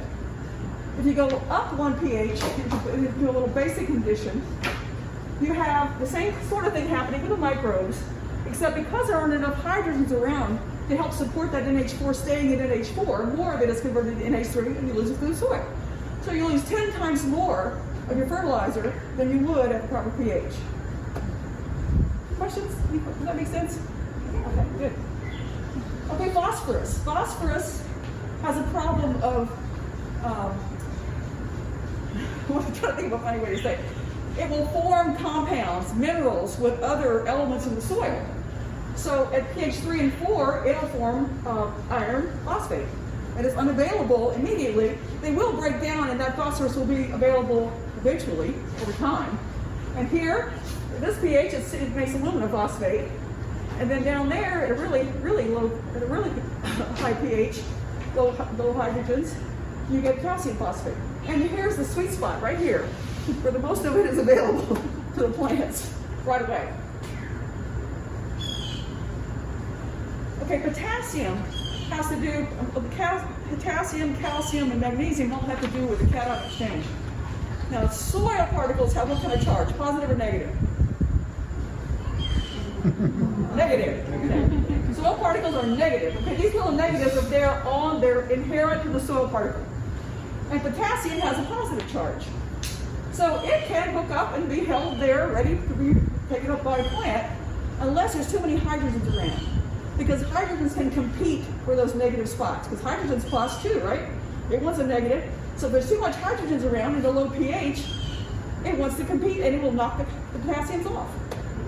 Same thing with magnesium and calcium. Potassium, magnesium, and calcium all have, somebody opened the door. Mo. Hello, my love.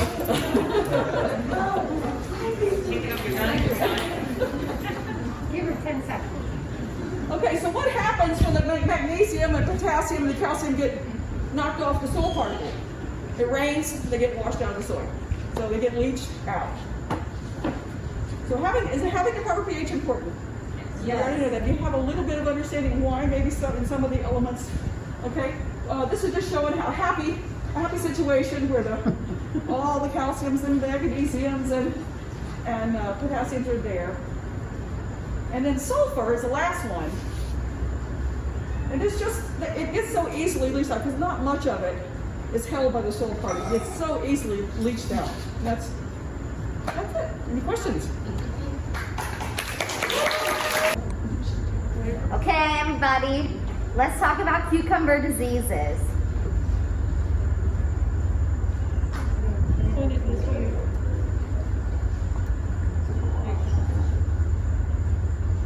Okay, so the first one is Alternaria leaf blight. So it's caused by a fungus, and if you can see, this is actually tomato leaves, but it causes both on cucumbers as well. But you get these brown spots with yellow around them, and you can treat Alternaria leaf blight by fungicide or like ripping off the part that has the leaf blight.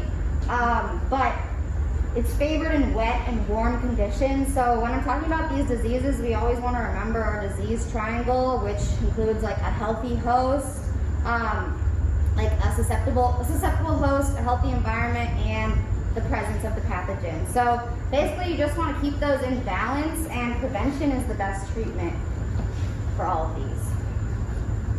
So the next one is downy mildew. This is another one that's caused by fungus, and on the top side of the leaves you get these yellow angular spots. That's a way to identify it. And then on the bottom you'll have these gray spots these are the spores right here. They'll be purplish. So that's a way to identify if this is downy mildew.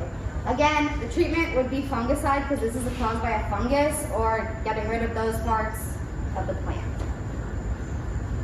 Next we have cucumber mosaic virus, and if you remember talking about mosaic viruses in the pathology unit, a lot of there's also tomato mosaic virus, so this is pretty common. So this is caused by a virus which is usually spread through aphids, or it could be contact with unsanitary tools. So again, when we're talking about viruses, another thing is check your sanitation in your garden. You want to make sure that you sanitize your tools, you sanitize any pots. You want to rotate plants. You don't want to plant them in the same place every year because you're more prone to viruses and diseases. So cucumber mosaic virus, you'll get lines and patterns on the leaves and the fruit. You can see that over here, these patterns. And treatment for this is you really just need to prevent. So you want to do that rotation, you want to make sure you're sanitizing everything, and you want to avoid high temperatures, undernourishment, Watch out for insects like aphids and other stressors. Again, the disease triangle. Lastly, I'm going to talk about bacterial wilt. So this one's caused by bacteria, especially through cucumber beetles, which is this right here. It's yellow with like black spots. You'll get sort of a wilting of the leaves. It's turning up right here, some yellow spots and white spots. That will be what bacterial wilt looks like. And treatment for this is also prevention. Once you get that bacteria, you can't really get rid of it. So you want to, again, watch your sanitation, make sure you're rotating crops, make sure your soil levels of nutrients and pH is correct. So it's all about healthy balance. And that is a little intro to cucumber diseases. After looking at all the charts and the tables and the pictures of diseased fruit and vegetables, I thought I should just leave now. I'll go look at the pretty flowers because it's a lot. And thanks Alex for coming up here and talking about cucumbers. That's why I wanted to follow you, because this has a lot to do with what we know. I always wondered, how the heck do we know what we know about diseases in humans, plants, and animals as well? So this is about Koch's postulates, discovery, isolation, and transfer of disease. Now, Robert Heinrich Hermann Koch, I can just lingo with the old country lingo, let me tell you. He's the founder of bacteriology. Before then, people just thought disease was caused by filth, or that disease was caused by miasma. Go out and shoot the cannon, everybody has yellow fever. So he discovered anthrax, he discovered tuberculosis and cholera. And at the time he was working with cholera, there was cholera going on upriver in the German coast. So it was worldwide. And he created these methods and criteria. And he came up with Koch's postulates, as they're known, won the Nobel Prize because of it. Now, a postulate is nothing but an assumption. As a scientist, you have to make an assumption and come to a conclusion. You have to have steps, you have to have protocol. So you have to find out if there is a specific pathogen associated. So you're looking for one thing. Can it be isolated? Can you culture it? Can you stick it in a healthy organism and then find a disease? And can you isolate it from the newly infected organism? Which is your conclusion, which is your proof. So it's very important. He revolutionized cattle industry, for example, finding anthrax in cattle. Now, we're all plant detectives, right? So you see this big papery horrible thing. We saw one over there a couple of weeks ago on a green pepper, one of my favorite things to grow that I fail with every time. So we see this papery thing. Let's take a sample. All right, we're gonna make a culture. We're gonna do a regular culture in a petri dish and then put it in the poor pepper over there and see if it takes, see if it gets sick, and nothing happens. So we don't have a virus. We don't have fungus or any kind of bacteria. What we have is sunburn, which is what we saw over there. But, this is one for the gumbo pot. You don't want to leave it out there to languish, because chances are you might get a secondary infection of something. So cut it off, chop it up, stick it in the Creole mix. Now, here's another one. You see some small raised spots in another area of green peppers. So we're going to take a sample. You're always going to take a sample, culture it, and inoculate it back into something else. And what we found is bacterial spot, which is genus Xanthomonas. And there are many of those, which we're not going to get into because I don't have a week. But we have steps to this. With any scientific discovery, we have steps, the 4 steps. We have a protocol, we have a method, and we have criteria by which to find out what's wrong with whatever, with our plants. But what I have to say is,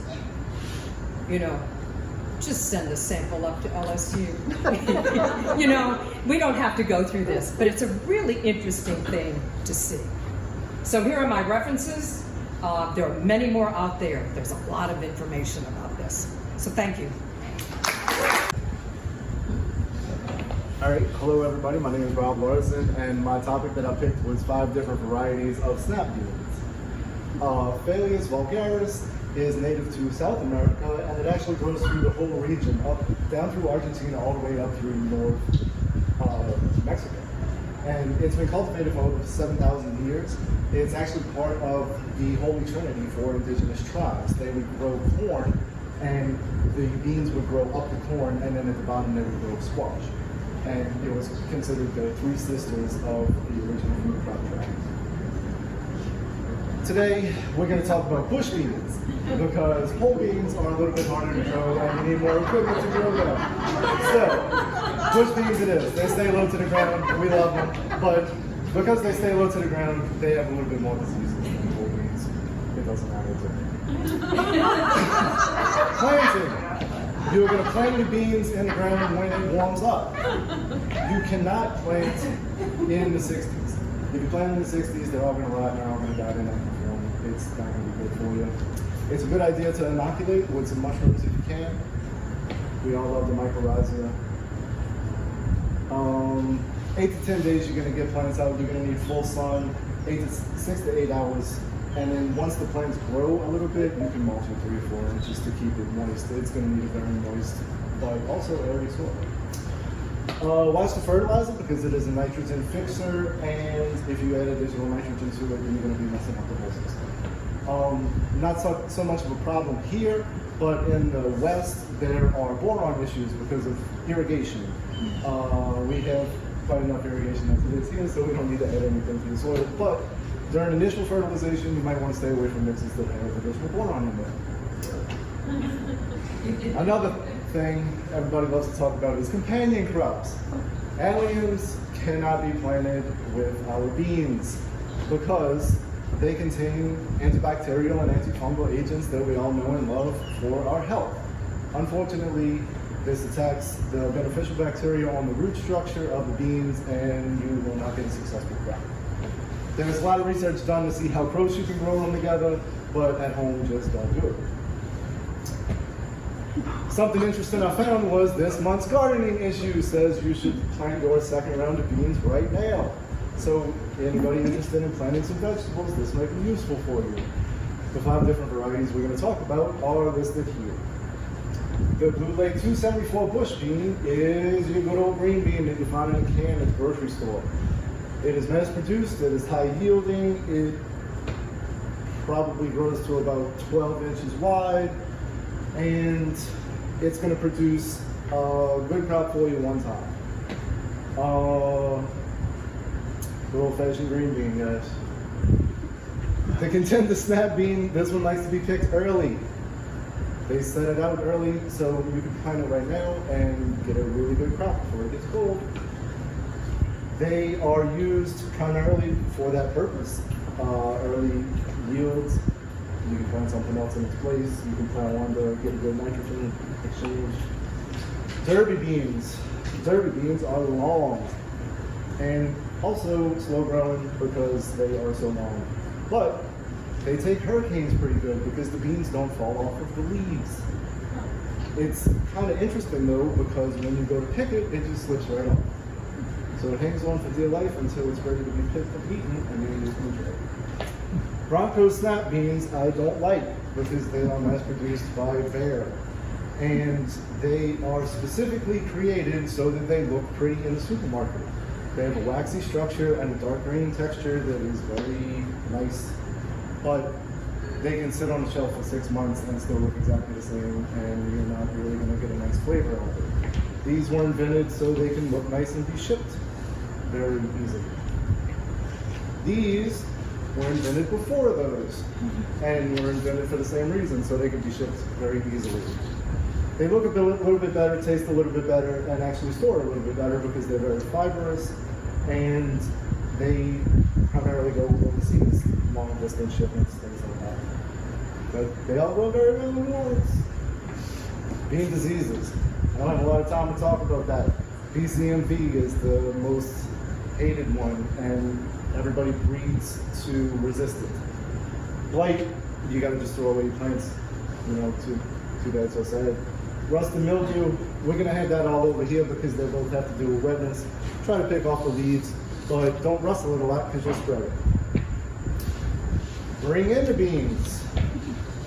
Pick them before they bulge. If they bulge, you will have seed crop and not eating crop. They get their trade name Snap because that's when you know they're ready. They're nice and hard and pencil shaped and ready to be picked and eaten within 7 days or put into a can. And thank you, my name's Rob, and that's a little bit about beans. And I looked up 4 organic insecticides and I wrote a poem about each one. And just like to set the expectation, I've never written poetry before or shared poetry, so get ready. Bacillus thuringiensis is a bacteria that lives in the soil. As an insecticide, it kills pests that can annoy y'all. Henceforth, we will call it BT. Bacillus thuringiensis is just too difficult to pronounce, you see. BT targets insects depending on its strain. Some kill beetles, mosquitoes, or caterpillars, but none will cause mammals pain. BT makes proteins that are toxic to insects when eaten. So spray on both sides of the leaves to get those pests retreating. BT will break down in the sun. Best to apply it when the day is done. Always remember to follow the label. You don't want Anna scolding you in front of your whole table. All right, next one is spinosad. Am I saying it right? Okay. Spinosad is among the organic insecticides. Made by a bacterium, the soil is where it resides. Have you got thrips or leaf miners? Some spinosad will rid you of those pesky diners. Spider mites, mosquitoes, or ants got you down? A bit of spinosad will turn around your frown. Fruit flies or caterpillars chomping on your tomato? A bit of spinosad, and to those pests you'll say, see you later. Cracking myself up. Have you got lice? Spinosad will take care of that real nice. Though spinosad is pretty safe for us, if you don't follow the label, Dr. Joe could get so mad he'll cuss. All right, next one is pyrethrin. Pyrethrin is derived from chrysanthemum, where it's used as a defense mechanism. Use it up to the day of harvest, but only when you've really got a pest. A pro and a con is it kills on contact, killing the good and bad guys as a matter of fact. That didn't rhyme very well. It'll get the aphids, leafhoppers, beetles, and fleas, but also our beneficial ladybugs and bees. Despite a quick breakdown and low toxicity to man, limit pyrethrin to spot sprays if you can. Your restraint will protect the honeybees, and as always, follow the label, please. All right, my final one, neem oil. Neem oil has been used for centuries. It's made from seeds of neem trees. It repels chewing, sucking insects, while birds, fish, and bees experience no effects. It can be applied as a preventative measure, and its bonus fungicidal properties really make neem oil a treasure. It keeps mites, aphids, and whiteflies at bay. Avoid burning your plant by applying early or late in the day. And now for my final rhyme, I'll remind you to follow the label one last time. Hi, my name's Wendy Laker, and I, like everyone here, just love the vibrant, living beauty of a garden, and it's living, what it sustains in a living way. So it's only fitting that I would have chosen in my production I would choose either a dead language or a dead man. So I know some of you feel better about yours right now, but anyway, it was a tough choice. I opted for the dead language.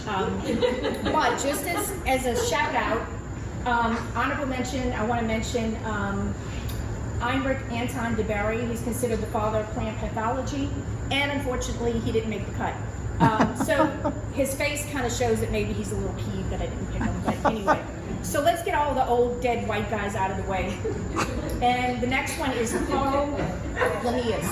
And he's a Swedish physician and naturalist. And you can see he dressed for the occasion tonight. So this is a great place to start my presentation because Linnaeus developed the current system of plant classifications in the 1700s. And it's a plant classification we still use to this day. He created a binomial two-name system of nomenclature, which is genus and species. So just some basics.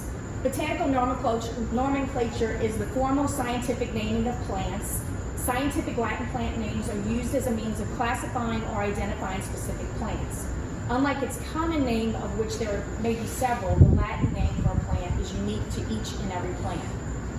So binomial nomenclature is genus and species. Specific Latin plant names help describe both the genus and species of plants in order to better categorize them.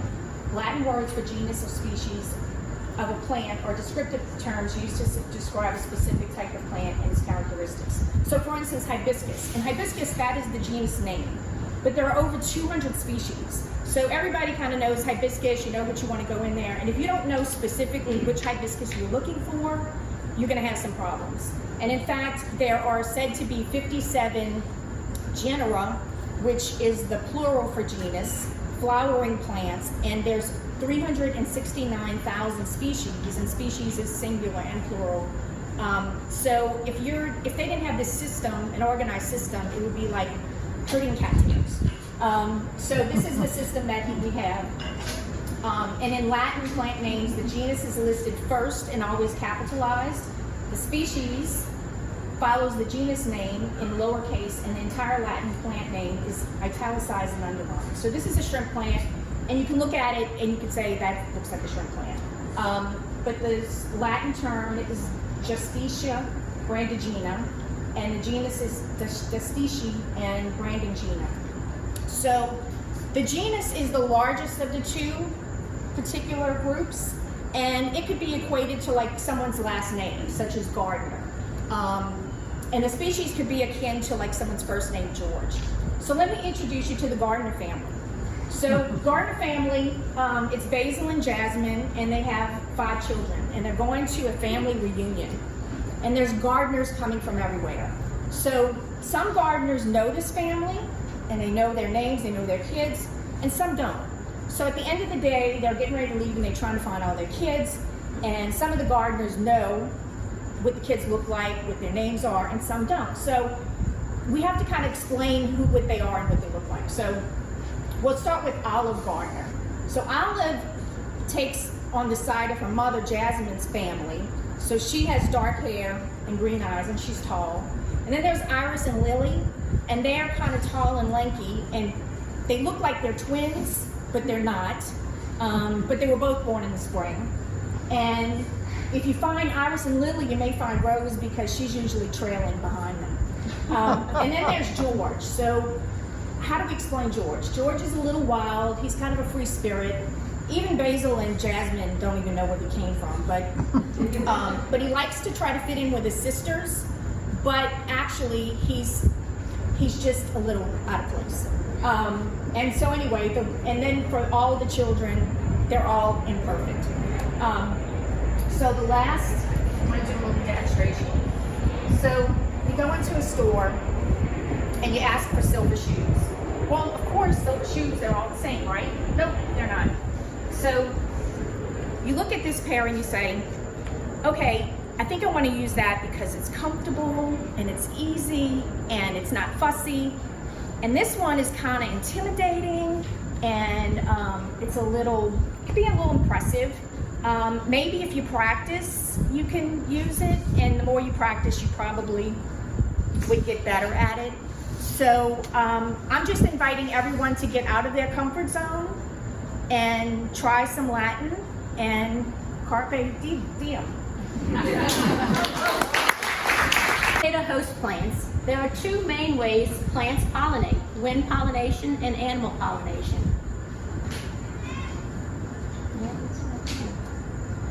Interactions of insects and plants When the flowering plants evolved about 140 million years ago, insects became important in pollination. There are over 200,000 species of animal pollinators, and the vast majority of these are insects. Today, 90% of greenland plants are flowering plants. All of them harbor insects. Female butterflies are lured to host plants by a combination of chemical cues released from the plants. Each species of insects has a unique set of ideal plants. This milkweed plant acts as a host to the monarch butterfly, which gives nectar to the viceroy and the swallowtail. There are an array of plants that provide nectar for beneficial insects. However, a few of these plants also provide shelter and food for the pollinators. These are host plants dependent. For the great spangled fritillary butterflies, they rely on this common blue-violet plant and the passion flower to lay their eggs. So what are host plants? Host plants are plants that an organism lives on or lives off of. Imagine only being able to eat one thing. That's what it's like for insects who have specific host plants. The pollinator host plants can use any insect or other agent to move pollen from the male anthers of a flower to the female stigma of the flower to accomplish fertilization, production of fruits, seeds, and young plants. However, these pollinator host plants have some insects that can only reproduce with their help. Moths and butterflies, because of the adult and juvenile forms of butterflies and moths do not eat the same food, it is necessary for an ecosystem, whether it's wild or managed, to contain both nectar and host plants. Having host plants in an area will ensure the adult moth and butterfly have a place to lay her eggs and hatch their larvae to feed. It takes more than nectar and other tree liquids to entice moths to take up residency in your garden. This white-marked tusk caterpillar feed on a range of host plants, which are birch, cherry, apple, oak, and some coniferous trees. The gypsy moth was first introduced into the United States around 1870. It's a serious pest in eastern and southeastern United States. It feeds on oaks, aspen, and a variety of other hardwood trees. The swamp milkweed leaf beetle prefers swamp milkweed. Multiple eggs are laid under the leaves, and when they hatch, both the larvae and the adults feed together on the leaves and the flowers. The beetle has adapted to the poisonous glycerides in the milkweed sap, and the predators are not resistant to this. So, what can be grown to support these insects? There's a wide range of choices, including trees, shrubs, grasses, herbaceous perennials, cover crops, herbs, and vegetable plants. This two-tailed swallowtail caterpillar rests on its host plant, the chokecherry. Other trees that host the tiger swallow are ash, willow, birch, and tulip tree. Chokecherry is one of the most common and ubiquitous trees or shrubs in North America. It is a broadly adapted perennial that flowers in the spring. While its fruit is known to contain high concentrations of hydrogen cyanide, mostly in the seed, it is highly favored by birds who help to spread it. The two-tailed swallow caterpillar store this poison, which helps against predators. The mighty willow, or the weeping willow, perhaps one of the more useful garden plants in the wildlife. The willows are native to the northern hemisphere and can be found along the banks of rivers and marshes, which helps prevent soil erosion. They support third highest diversity of lepidopteran caterpillars of any plant, with at least 455 species using the host plant. There is a big crossover between the types of plants we typically grow in vegetable gardens and the plants that insects have as host plants. Black swallowtail caterpillars up in the top left are a common sight in gardens because their host plants include carrots, dill, and fennel. The cabbage white caterpillar feeds on cabbage, broccoli, cauliflower, and mustard. The tomato hornworm feeds on tomatoes, potatoes, and eggplant. The painted lady host plant includes thistle, mallows, hollyhock, legumes, and others.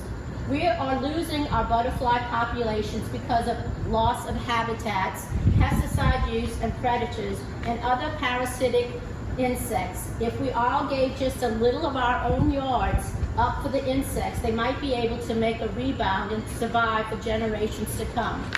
This special and delicate relationship between these two organisms need to be cultivated and maintained. Humans determine if an insect is beneficial, benign, or annoying. Harming either can result in their decline. Planting native plants can only help to improve their survival.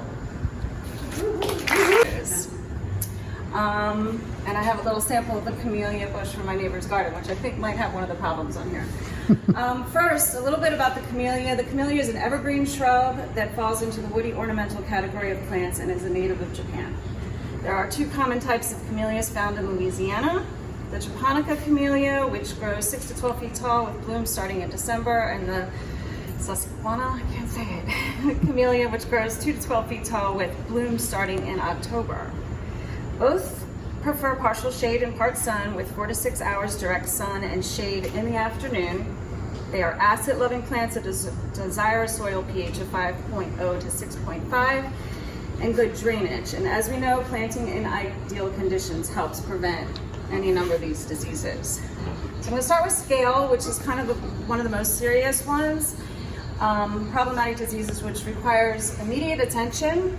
Scale are very small insects seen on underside of the leaf. There's two types of scale. There's the armored, which have a hard protective covering not integral to the insect's body. They lay eggs under the scale covering which hatch in 1 to 2 weeks. Newly hatched scale are called crawlers, and they move about plant to find the succulent growth.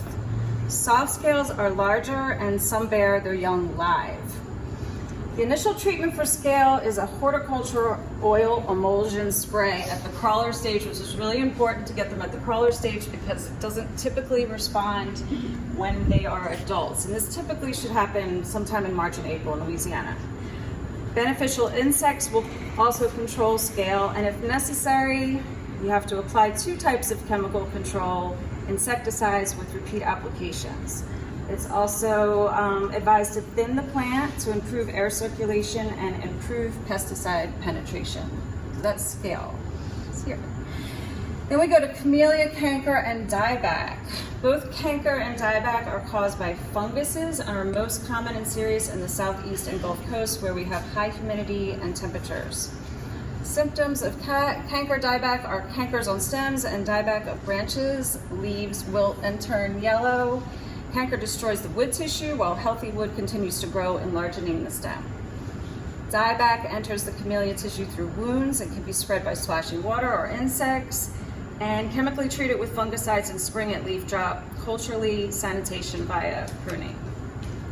We have petal blight, also caused by a fungus which infects blossoms, and soon after they open, the infected blossoms brown towards the center and they drop. This disease is not life-threatening, and we manage petal blight through prevention. Plant camellias early in season and plant bare roots to avoid infected soil.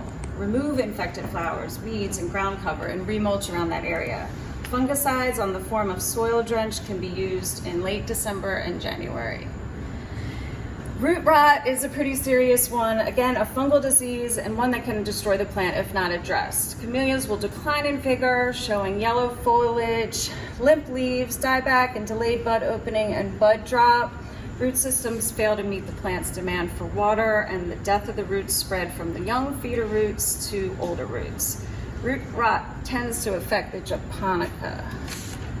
Culturally, we want to prevent root rot by purchasing bare root plants or using your own potting mix. Plant in well-drained soil, remove diseased stock, and apply chemicals to soil drench.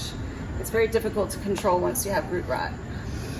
Leaf gall is another fungal disease that attacks the sassafras. I can't say it. Leaves become swollen and thick. Dieback can enter the galls, and treatment involves removing those leaves. Fungicide is not recommended for the leaf gall.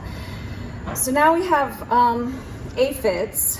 These are the assortment of pests that can attack the camellia. Aphids are found in large numbers on the shoots, and they injure plants by sucking their juices and excrete honeydew, which attracts ants and sooty mold. Treatment, natural enemies, heavy streams of water, and insecticidal spray. Spider mites are the most serious pests of the ornamentals. They have needle-like mouth parts which puncture the leaves, and that treatment is a miticide spray. Leaf-eating pests, beetles and weevils injure camellias with their black vine, with the black vine weevil being the worst. Treatment is also insecticidal spray. And the last one is a camellia yellow mottle virus, which is transmitted by root grafting and propagated of disease stock. It causes irregular yellow mottled pattern on the leaves. Prevention is to buy virus-free plants obtained from a reputable garden center, as there's no chemical that will cure the virus. This is the camellia. I think it might have some spider mites, but you're more of an expert. We can look at that later. Thank you. Yes. Okay. My name is Elena Benitez. I'm doing the organic sources of nitrogen. We kind of already covered nitrogen a little bit earlier, so this will kind of be a nice refresher and just dive a little bit deeper. So what is nitrogen and why is it important? Nitrogen is found mostly in the gaseous form in our atmosphere. It's about 78%, so it's most of what we breathe in, but this doesn't really help us when it comes to plants. So how are we going to make that useful for our plants? We're going to talk about that in a second. Why is nitrogen so important? Well, it's important for plant growth as well as structure, the metabolism of the plant, and chlorophyll. This is actually one of the kind of hints that'll give you an idea as to how do I know if my plant doesn't have enough nitrogen? Well, chlorophyll is what makes your plant green, and it's what's required, and nitrogen is required to make part of that chlorophyll molecule. Your plants are going to start yellowing when it needs nitrogen. It's considered to be the most important component of support to support plant growth. So it's not only going to cause yellowing of your plant, but you're also going to kind of get like smaller spindly leaves. It's just not going to look great. So what you're going to see, so I included this that has a lot of other things, but you have your nitrogen here at the bottom, and you see it's like yellowing and green leaves. You're mostly going to see the yellowing starting at the older growth, so towards the bottom of the plants. The reason for this is because nitrogen moves throughout the plant, and so what will happen is as it's deciding, oh, we don't have enough nitrogen, it's going to send that nitrogen to the newer growth and leave the older growth just to kind of die off. Mostly you're going to see yellow or pale green leaves. This is called chlorosis. In some plants you'll see reds and purples that will intensify. You'll also see stunted growth, and again, this is going to form in the older growth. So some organic sources of nitrogen. So one of the best sources is going to be animal manure, and as we know, this must be well composted before we're going to put that on anything that we're going to be ingesting specifically.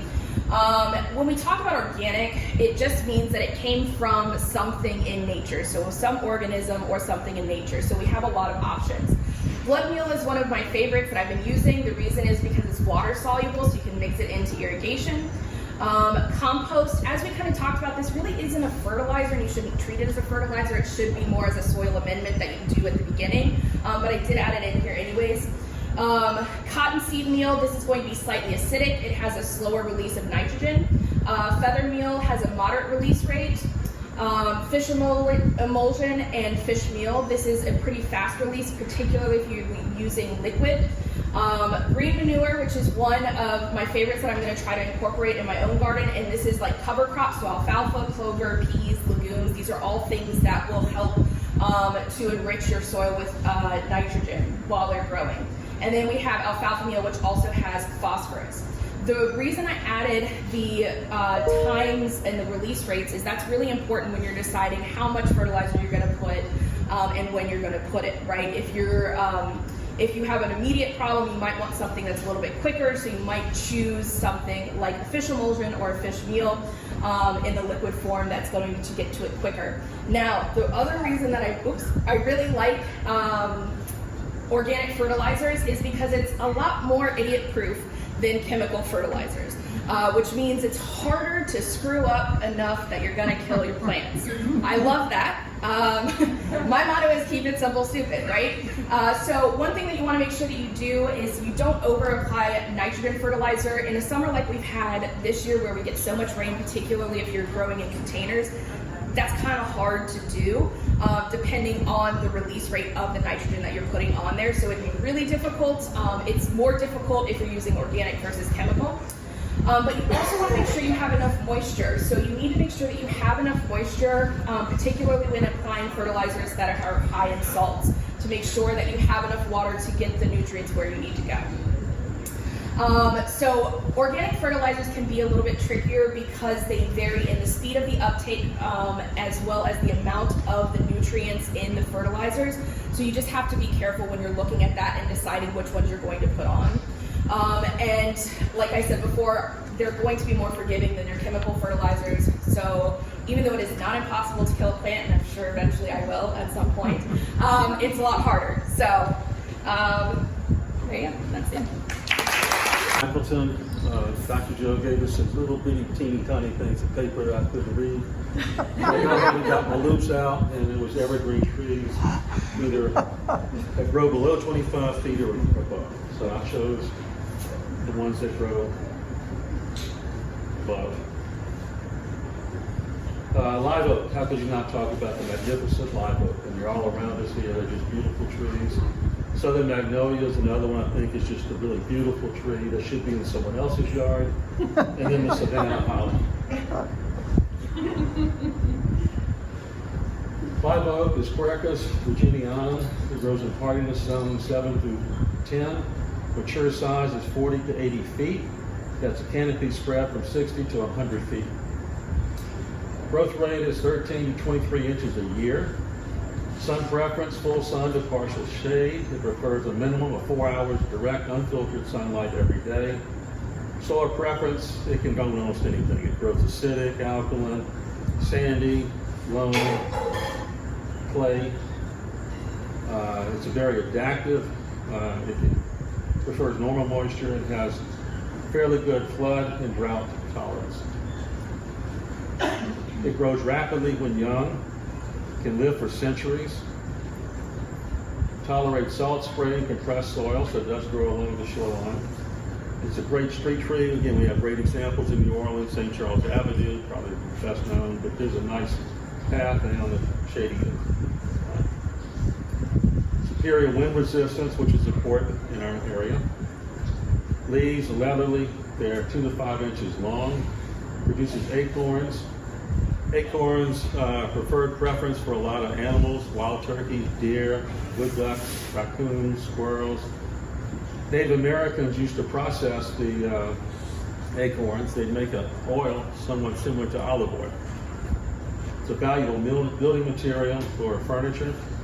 This is a picture of old Ironsides, which was an early Navy boat that's actually still floating. The wood was so dense and hard, made out of oak, that cannonballs bounced off of it. The next tree is a southern magnolia, Magnolia grandiflora. Hardiness zone 6 through 10. Mature size 60 to 80 feet. Canopy 40 feet at maturity. Growth rate is a little slower, 12 to 24 inches per year. Sun preference, minimum of 4 hours direct sun per day. Soil preference, again, it grows in most soils. It can be acidic, alkaline, clay, sandy, loam. It produces this beautiful, fragrant flower. It's a creamy white color. Sometimes it's up to 12 inches in diameter. Its leaves are leathery. They're 5 to 10 inches in length and almost indestructible. Fruit is 3 to 8 inches long. It attracts birds and other wildlife. Savannah holly is another beautiful tree. Hardiness zone 6 through 9. Mature size 35 to 45 feet. Spread 6 to 10 inches. It has this beautiful cluster of red berries contrasted well against the green. Always makes me think of Christmas. Berries will persist through winter. You have male and female flowers on different trees, so if you want a tree with berries, you need to get a female tree. Sun preference, full to partial sun. Soil preference, fertile but well drained, moist, slightly acidic. Propagation is mainly by cutting or grafting, and it's virtually pest-free. I have a lovely sweet potato versus Irish white potato. Now, everyone's pretty familiar with both of these varieties, but despite their commonness in being potatoes, they really have very little in common. The sweet potato is from the Convolvulaceae family, and the Irish potato is from the Solanaceae family. This is more closely related to nightshade like tomatoes and pepper plants, where this is actually related to the morning glory vining plant. So two totally different things. Now also, even though they both appear like root vegetables, because the sweet potato, you grow it from like what you eat. Like, so it comes from the stem. And so it's a stem tuber, whereas the potato is a root tuber. So that kind of makes a difference in how it's propagated, how you seed them. The white potato you seed from seeding potatoes, and this you can propagate it straight from here. You would stick this in some water, and it's going to grow its plant and its root, and then when you're ready to plant it, you snip off what's called the slit, and that's what you're going to plant. Now, I tried to grow my own sweet potato, but it takes 4 to 8 weeks, and I've only had about 2 weeks. But it is doing something. You can see it under there. It's growing a little bit. Give me 2 more weeks. All right. But I do have a lovely photo of the sweet potato in its glory with its slips. And it's really quite cool. You know, I was like a little upset because I thought potatoes were boring, but they're not.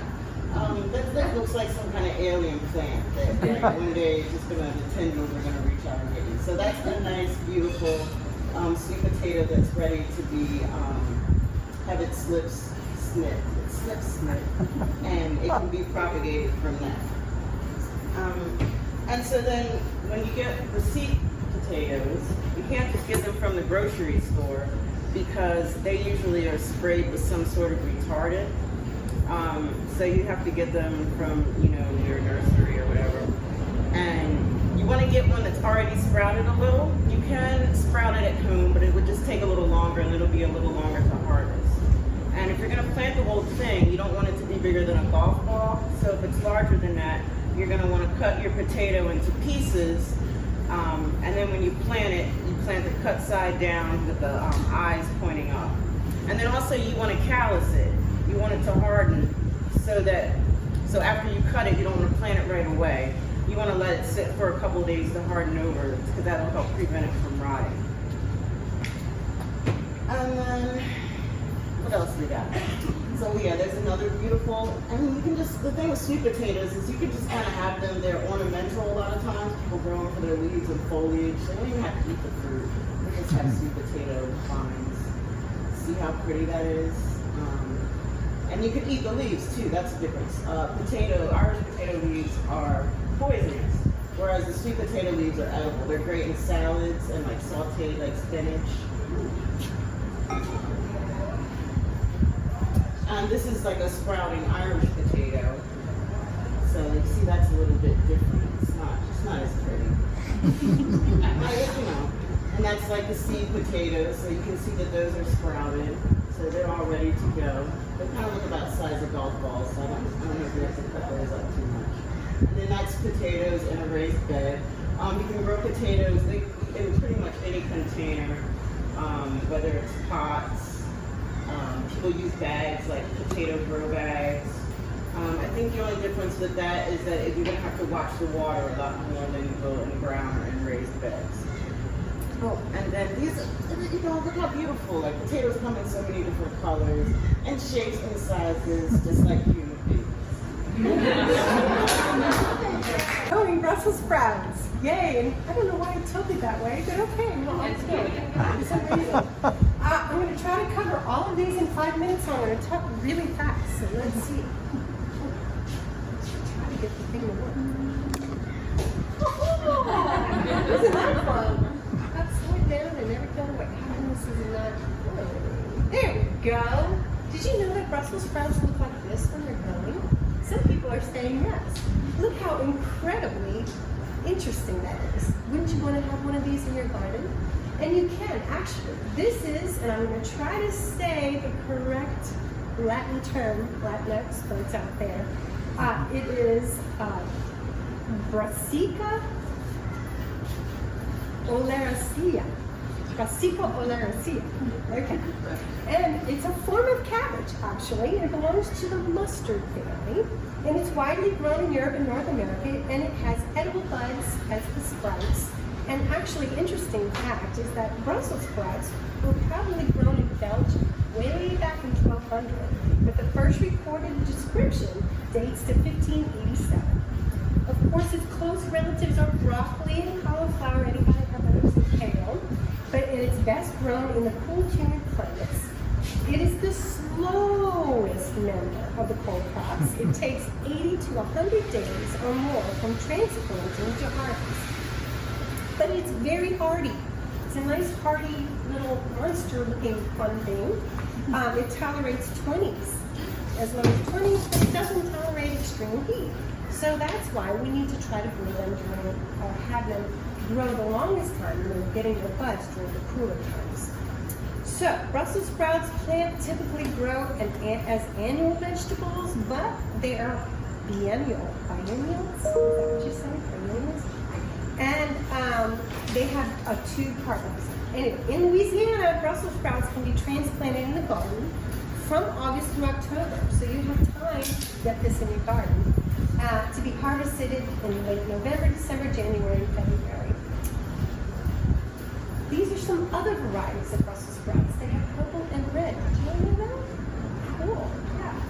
But if you look into the LSU Agricultural Vegetable Growing book, you will notice too that LSU suggests the best types would be Jade Cross or the Long Island Improved. These are open pollinated. Do you know the open pollinated seeds? Do y'all remember that? Okay, so y'all shaking your heads. You want to get high quality seeds. So that's the most important thing about growing any kind of vegetables, especially Brussels sprouts. So here's a little bit of the life cycle. You can see it starts out with a little seed. Now, how many of y'all remember how deep to plant a seed for it to grow? Do you remember how deep? Yes? Same width. Pretty much. Twice the width, right? Twice the width. Very good, of the seed. So for the Brussels sprout, you want to plant it about 1/2 inch, just a little bit. Now, what did Dr. Joe say about planting seeds? How to make it so that it's easy to plant so you know how deep to go? Pencil! You can do that, but these seeds are rather big too, so you can just sprinkle it in and lightly cut it. Of course, when you're planting your garden, what is the most important thing you should think about? What are some things you should think about when you're planting sun? Sun, how much sun? And they need at least 6 hours of daylight, minimum. What else do you need to consider? Water. Enough drainage, but getting water to them. What else? Somebody else said something? Say it again? Soil. Soil, yeah, so we need rich soil, right? All those wonderful magnesium, potassium, nitrogen, all of that nice in an even, good, rich, and also your pH, right? So the pH for Brussels sprouts, love it, right? It's 6.8. So anywhere between the 6.5 and 7, you're okay with. They love 6.8. So how can you find your pH? Testing! Good. So always test your soils before you add all those other amenities. Okay. So again, think about the moisture too, having good drainage, but they drink a lot since they're long growers, and they need to be fertilized a lot. They can be dropped into the soil directly if you wish seedlings to start seed by seed in the fields, or you can start them out in pots. And these are various ways of planting them. They are really great because they grow tall, so if you have minimal space, you can have them tall. You need to think also where you place them if you have a garden. You want it to be where it's out of the way, towards the back, and where the height will not overshade some of the others, because they can grow up to 2 to 3 feet. And they also need to be easy to get to, and then other parts of your garden you can manage a little bit as well. Okay. So it is also the classed as a dicotyledon. Does anybody remember what the dicotyledon means? What does that mean? Anybody remember? Leaves are right, and the veins are not parallel, right? They web out, right, of the leaf. And then interesting too is the way those sprouts wind around the axis. They grow right between the leaf and the stem axis. We looked at before. Right there. So how do I put this down? Anyway, right between the stem and leaf axis. So if you're going to start your seed, you need to also plan the timing, right? So if this is a cool weathering type of plant, you need to get your seed started early. So according to the LSU Ag, for indoor seeding, you sow a ½ inch deep in seed flats about 6 to 8 weeks before the last spring frost. And then you transplant the seedlings into early midsummer when they are about 3 inches tall and space them 12 to 24 inches apart. Why do you think this spacing is important? Why 12 to 24 inches is so important? Anybody? They take up a lot of room. Because they also take up width. Yes, yes, and they need that room to wiggle around. Planting outdoors, you sow the seed directly into the soil 4 months before the first frost. Plant a ½ inch deep and 2 to 3 inches apart. Why are we doing that? Well, what you want to do is wait till they're about 6 inches tall, and you want to pluck the ones that don't look too good and aren't going to survive. You still need to space them, pluck the ones so that it's 12 to 24 inches apart. Also keep a mulch, make sure it stays moist, well watered, and in 6 to 8 weeks, you can start transplants and the sprouts planted in containers. You can also buy bare rooted. And if you want to on the market rather than starting with a seed and putting them in the ground. So let's see. When plants are 4 to 5 inches tall, all right, you can thin the seedlings by pulling out, like I said, and leaving only the healthiest ones, spaced 14 to 20 inches apart. When they reach about 2 to 3 feet, they're at maturity. So sometimes the gardener might stake them. You can use bamboo stakes or something. So if they get too heavy, then you need these stakes. Feeding your sprouts. So because they are such long, they take a long time to develop, you need to be sure to feed them frequently. So side dressing is one of the things that they talked about. And you can either have an irrigation line with the fluid in it irrigating, because you want to make sure the roots get the water and also the nutrients, and you want to be sure to dress them 4 to 5 weeks after planting when the leaves are about 2 to 4 inches wide. Then again, the second dressing 3 to 4 weeks after the first, and then again 3 to 4 weeks after the second. So it's going to take a good bit of fertilizing and food to keep them happy. With pots, again, they were talking about a 14-14-14 slow release in the pot, and then giving water dissolved 1 tablespoon. Now this is in 12-inch by 12-inch deep pots. So you're 15-30-15 in a gallon of water 2 weeks, about every 6 weeks after transplanting. So feeding is a biggie because it's a long, lengthy, long-growing plant. So this is the sprout formation, and again, it's forming between the leaf and the stem in that little axis right there. Let's see.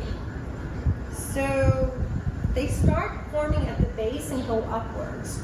So you want to look at your sprouts and keep an idea of where they're going and growing. So when they're about 10 to 12 inches from the base, you want to crop the top off. Why would you want to crop the top off of the plant? Anybody have an idea? Well, it allows the energy for getting your Brussels sprouts to form. The plant then has more energy to form the Brussels sprouts. So you crop in the top, so more energy can concentrate over on the Brussels sprouts. You can also take out some of these leaves so that the Brussels sprouts aren't crowded. So they recommend you do that as well. But again, don't take too many leaves out. Why? Photosynthesis. You got to have the leaves for it to get the nutrients and things it needs to grow. So generally, after 90 Oh, well, these are common pests. You all mentioned some of them already. Those cabbage worms, slugs, cabbage root maggots, aphids, and clubroot. Okay, time is up. Am I wrapping up? Okay. And these are your common things to protect them. When 90 to 100 days they're ready to harvest, the top leaves will turn yellow.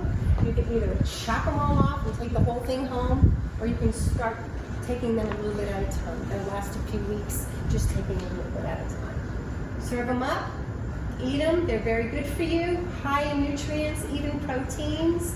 Just 5 of them, y'all, can give you the a high protein and vitamins A, also K, B2, and C. Eat them up, kids. I brought some for y'all. I did cook some. I did grill them. My favorite way is with bacon and with garlic. So you're welcome to have some later. Being born here in New Orleans and in the South, you'd think I would know what bagasse, is that the correct pronunciation is? But I had to do some research after Joe gave me the topic. What is it and how do gardeners use it? I'm going to go in a little bit different direction, then we're going to kind of end up in the garden. It's me? Yes. Bagasse is a residue from processing sugar cane after the juice is extracted. Approximately 300 pounds of bagasse are produced for every ton of sugar cane processed. So that teaspoon of sugar we put in the coffee in the morning, another large handful of sugar cane rind and pulp is dumped onto the growing heap outside the sugar refinery. The origin of the word bagasse, is from the French bagage via the Spanish bagazo. It originally meant rubbish, refuse, or trash. Applied first to the debris of pressing olive, palm nuts, and grapes, the word was subsequently used to mean residues from other processed plant materials such as sisal, sugarcane, and sugar beets. In modern use, the word is limited to the byproducts of the sugarcane mill. How do we use it? First, it's used as fuel in the boilers of sugar factories to generate electricity and steam. It's more environmentally sound because it is carbon neutral, which means the amount of carbon released during incineration is equal to the amount of carbon taken in by the plant tissue during growth.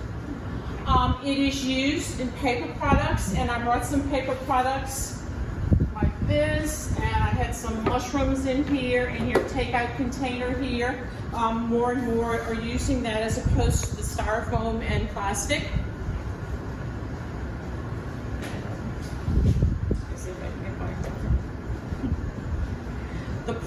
The paper product is durable, microwave safe, and does not use trees to produce. It's 100% biodegradable and can completely break down in 90 days when composted.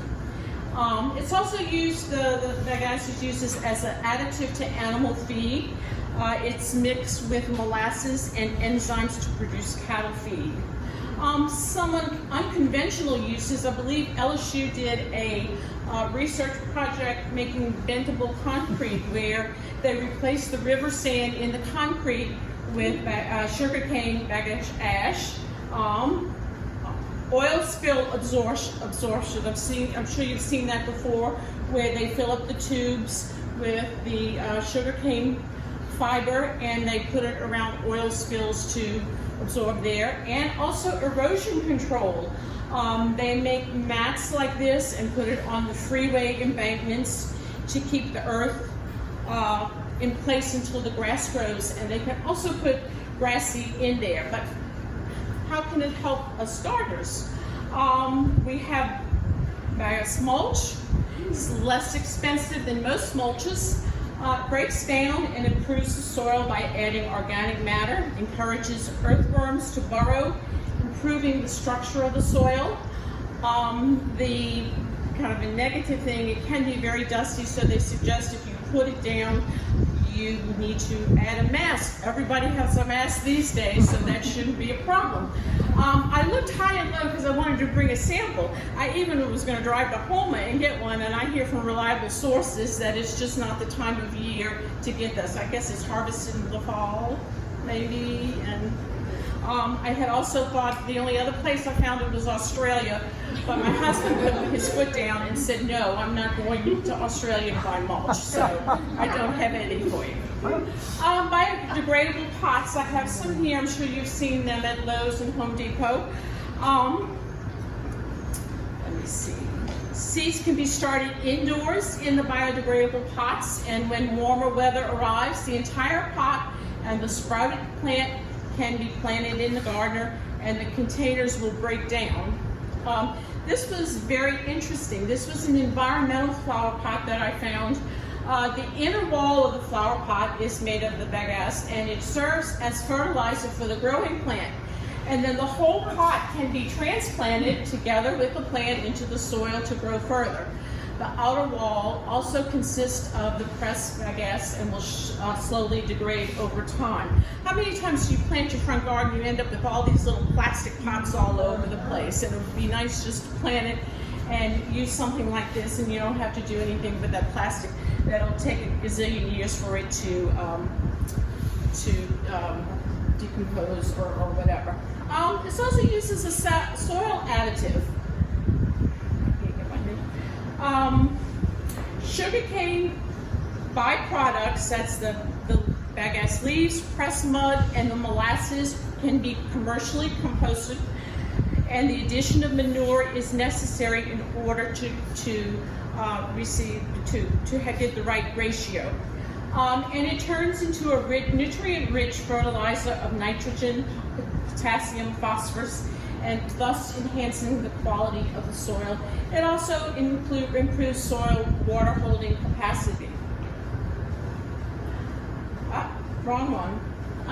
The other thing is that these products here can be composted and ripped up and put in your home compost, and they degrade. The rate of decomposition depends on the condition. In a home composting system, it usually takes approximately 90 days to break down. In a commercial system, it can be quicker. Now, where can you find this? Well, other than Australia at the time being, I found this place. I don't know if anybody has heard of it before. This is on Olive Street, and for those of you who have been around for a while, it is where, I think, former, was it Gilliard's nursery, or one of the nurseries was on. They have supernatural garden soil, they have compost, different types of mulches, logs for garden edges and growing mushrooms. They have different custom blends, and they did advertise that they had this. And they also do a lot of composting from the restaurants. They pick up the scraps from that, and they do that. So that is my presentation. Thank you. So this will be a very quick tour down this magical mystery tour of lettuce insects. I'm going to focus more on how to identify the insects by the way they look at different life cycle stages, as well as by the kind of damage they do. If you have trouble identifying the pest that's eating up your garden, please submit a sample to the LSU Ag Center's Plant Diagnostic Center in Baton Rouge, and they'll help you identify it. We have common lettuce insects in Louisiana that include leafhoppers, armyworms, cutworms, cucumber beetles, and aphids. Oops. Leafhoppers, this is the entire life cycle in photographs and with a diagram. In the upper right-hand corner, you see the eggs underneath a leaf. Lower right-hand corner, that's a nymph, the first instar of a nymph. They look like the adults, but they don't have wings. Lower left-hand corner, that's several different instars of the nymphs. Upper left-hand corner, that's the adult. They're usually greenish or brownish, but they can come in many colors, and some of them are striped. They're small, they're only 1/8 of an inch up to almost 1/2 of an inch. They're slender, they're wedge-shaped, very active. The adults and the nymphs are good. They run sideways and they're good jumpers. They hop when disturbed, and they move faster than aphids. They have piercing, sucking mouth parts, so they pierce the foliage and suck out the plant juices, which cause the leaves to turn pale, can cause them to curl and develop stippling, which is sort of a series of dots on the leaf surface, or to look like they're burned, which is called hopper burn. This is an example of a plant with hopper burn. Plant damage from leaf hoppers is rarely serious enough to warrant control measures, which is good because, and this is the part where I got excited, leaf hoppers are beautiful. Who knew? They look like Caribbean triggerfish.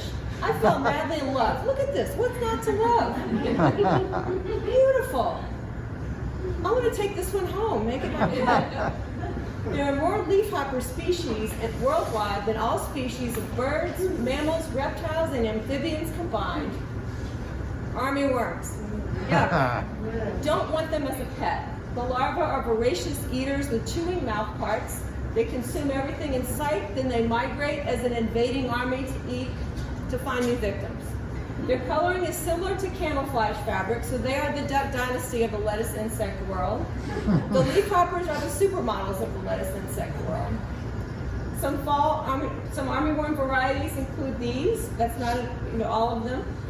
This is their life cycle: eggs, larva, pupa, and adult or moth. They fly and mate at night as moths. Then after mating, the females lay hundreds to thousands of eggs in masses on plants, the undersides of tree leaves, structures near turf grasses. Why? Because they like to eat turf grass, including bleachers, fences, light posts, golf bags, and water coolers. After hatching, the newly emerged larvae can spin a silken thread to lower themselves to the turf to feed. Think of the Army Rangers. So that's a cluster of eggs on the left and a newly hatched larva on the right of the fall armyworm. These are yellow-striped armyworm moth eggs in a hairy nest and newly hatched larva in the hairy nest. This is the larva as it gets bigger. You'll see that the yellow stripe is more visible on the lateral view than it is on the dorsal view. If I knew how to put music to slides, we would have the music from the movie Jaws here. This turned my impatience leaves into lace. That's the pupa of the yellow-striped armyworm, the moth. They feed around the clock. Well, they go figure. But they're most active in the early morning and the late evening hours when they can often be easily observed. Fall armyworms range in color from shades of brown to gray, green, or yellow-green. Cutworms. They have chewing mouth parts.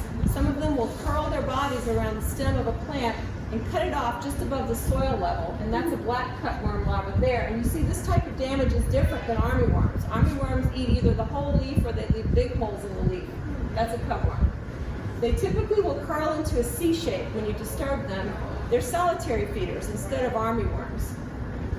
Some cutworm species climb plants and feed on the foliage, buds, and shoots. Other species, like the glassy cutworms, will stay in the soil and eat roots and underground plant parts. They feed in the evening or night and hide in plant debris during the day. That's their life cycle: eggs, larva, pupa, and adult. That's the bronzed cutworm and the moth. They're dingy cutworm and the moth, glassy cutworm and the moth, and then the whole life cycle of the variegated cutworm. Aphids. Aphid damage. Piercing, sucking mouth parts. They suck the nutrient-rich liquid out of the plants. Look for stippling, which is a series of dots or spots on the leaves, as well as misshapen, curling, stunted, or yellowing leaves, and honeydew on the leaves. Cucumber beetles. Striped, spotted, and banded. That's their life cycle. The larvae kind of look like scorpions. They have chewing mouth parts. The adults eat foliage, pollen, and flowers. Larvae eat roots and stems. Whiteflies, life cycle, piercing, sucking mouth parts, and I'm out of time. The topic is corn varieties of Louisiana. And I was so panicked about going over 5 minutes that I may have abbreviated this talk just a little bit too much. So I'll try to fill in. That corn is the largest crop of the United States, with 90% of corn actually being grown for livestock use. I wanted to concentrate on varieties that we would grow right in our home gardens. So the varieties that I looked at were, So I tried to pick varieties that would grow in our gardens. And the thing about corn is it's pollinated by wind. So it's very important that you plant corn in blocks. It's best to plant from seed early in the year. Corn doesn't like a lot of heat. especially in this area. So you want to start planting corn as early as February, mid-February, early March, to get a good harvest. It's also good to plant either succession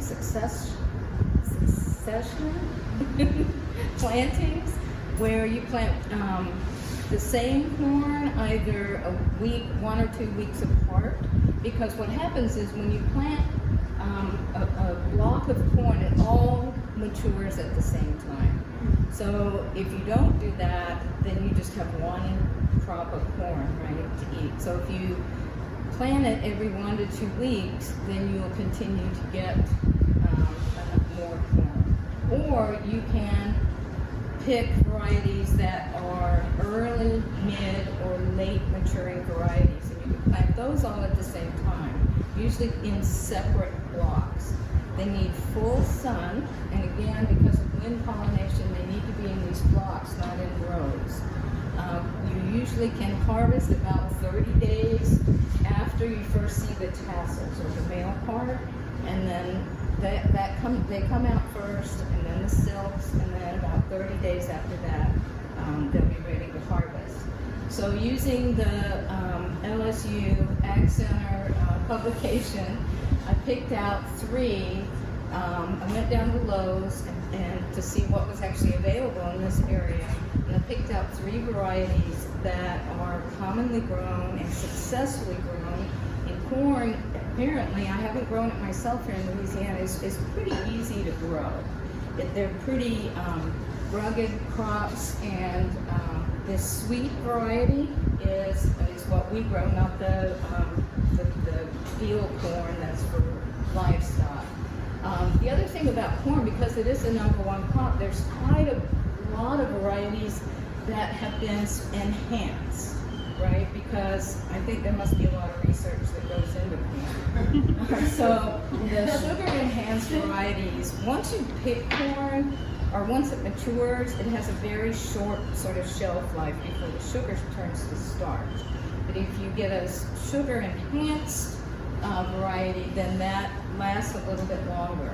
You usually, instead of a couple of days, you may have up to about 10 days before it starts to not taste as good. So for an early season, a good variety would be the Bodacious hybrid, and it is a sugar-enhanced corn, matures in about 75 days, so this would be the early one. I highly recommend it for freezing, very sweet and tender. All of these are nice, juicy, tender kernels that I picked. And then again, because it's sugar-enhanced, it retains sweetness for about 10 days. So again, the sugar-enhanced quality is what you want to look for because of this lasting longer. Cross-pollination with the regular or non-enhanced corn is not recommended because sometimes the resulting corn can be a little more starchy. So again, as long as you don't plant them at the same time, you separate the plantings by 1, maybe 2 weeks, so that they're not getting pollinated at the same time. You don't have to worry about cross-pollination. Mid-season, a good hybrid is the G90. It matures in about 85 days, and I picked a yellow, I picked a bicolor, and then I picked a white corn, just to kind of have a variety. So this is a bicolor corn. It's one of the favorites in southern gardens. It's very easy to grow, and it's a vigorous plant. Late season would be the Silver Queen hybrid. Matures in about 92 days. This was one of the most popular white corns in the United States, but it has recently been replaced by some other types.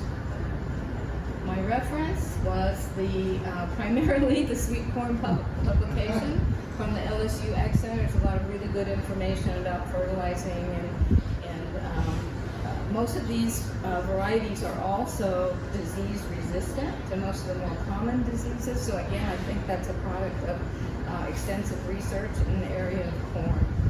And if you want to taste corn, Bunkie has a corn festival every year, and next year it's June 9th through 11th. Maybe I'll see you guys then.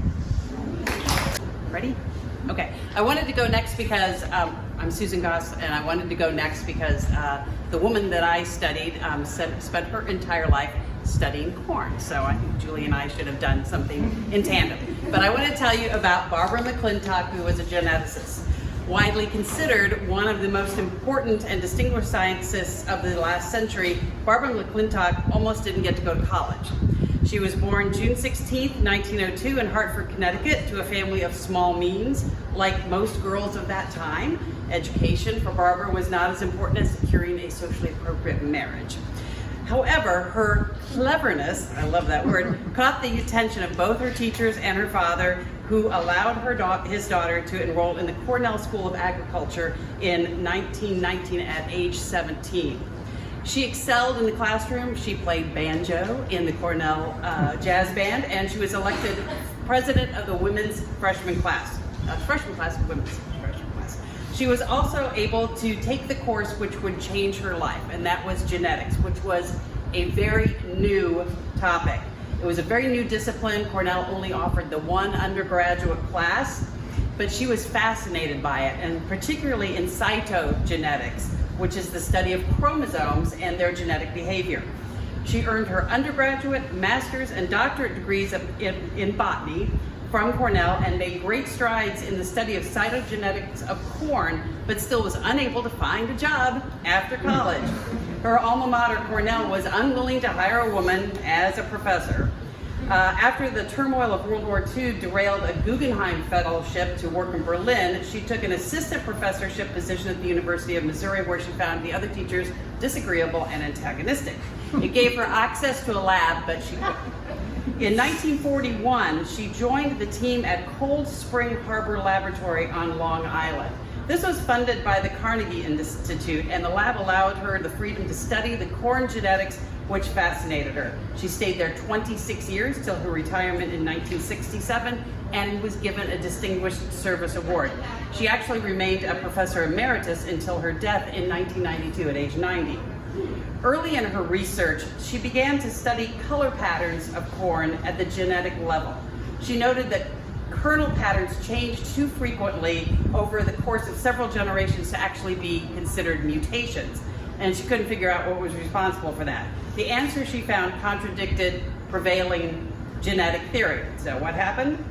Well, while she made many discoveries over her long career in cytogenetics, it's this discovery of the genetic transposition, or jumping genes, for which she was best remembered. Understanding that phenomenon is still fundamental to understanding genetics. She made cytogenetic discoveries so far beyond the understanding of the time that other scientists basically ignored her. But she persisted, trusting herself and the evidence under her microscope. Aware that her work departed from the common wisdom, she put off publishing her theories on genetic transposition. But in 1951, she gave a lecture at the annual symposium at Cold Spring Harbor Laboratory. As she later recalled it, the audience was either perplexed or openly hostile to her. They thought I was crazy, she said, absolutely mad. In the face of such resistance, she stopped publishing. She just kept working. Finally, in the mid-1960s, the scientific community gave her the credit that was long overdue. In the 70s, scientists discovered that the genetic material that Dr. McClintock had been studying all along was called DNA. Wow. Beyond her discoveries, though, it's McClintock's legacy that is one of uncommon persistence. As she put it, if you know you're on the right track, if you have this inner knowledge, then nobody can turn you off, no matter what they say. She received numerous honors and distinctions over her long career. She was the second woman to be elected to the National Academy of Sciences in 1944. In 1945, she became the first woman elected president of the Genetic Society of America. In 1981, she became one of the first scientists to receive the coveted MacArthur Genius Grant. Finally, in 1983, at the age of 81, she became the first woman to win a solo Nobel Prize in physiology or medicine for discovering genetic transposition. One of the biggest honors of McClintock's life came in 1971 when President Richard Nixon awarded her the National Medal of Science. During the ceremony, Nixon said, quote, I have read explanations of your scientific work, and I want you to know that I do not understand them. He added, but I want you to know too, that because I do not understand them, I realize how enormously important their contributions are to this nation. That to me is the nature of science. Okie doke. The exciting world of systemic insecticides. So, overview, what is an insecticide? So the dictionary says that an insecticide is an agent that destroys insects as well as other small pests. There are generally two different insecticides. There is the contact or the systemic, and we're going to be focusing on the systemic today. But contact insecticides work quickly, killing the insect on contact, hence the name. It often is kind of on the surface of the plant. So if it rains, it's going to get washed off and you have to reapply. But systemic insecticides work just a bit differently. So what it means to be systemic is that it has some water solubility. The chemical is absorbed by the plant via its tissues, specifically the vascular system. Remember in botany, the phloem and the xylem. There are a few ways to apply it. One is drenching soil, so kind of putting it at the bottom of the plant, giving it a nice soak, injecting the stem or the trunk. Dr. Joe has mentioned that. Treating the seeds or applied as a paste.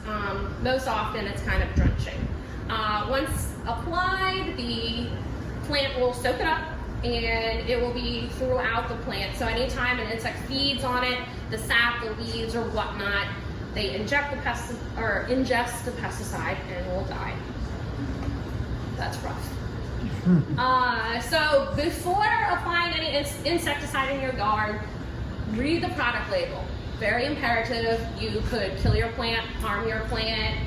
If you put too much, it could stay saturated in the roots and within your soil for a good amount of time. And then also if you're growing any food in that area, you want to be careful what you're putting there. Most common systemic insecticides are I've been pronouncing this in the car the whole way over here. It doesn't roll off your tongue really easy. Neonicotinoids. And it literally means new nicotine-like insecticides. And one reason it's gaining popularity is it's been considered to be less toxic to vertebrates, including us. So let's go over some positives of systemic insecticides. There's not many, personally. They will stay in the plant, in the soil for quite some time, so you really, sometimes for months and even years, so you don't really have to reapply. They're more effective in targeting specific species as opposed to other insecticides. And when applied directly to the soil, there's less chance of it drifting elsewhere. So the negatives.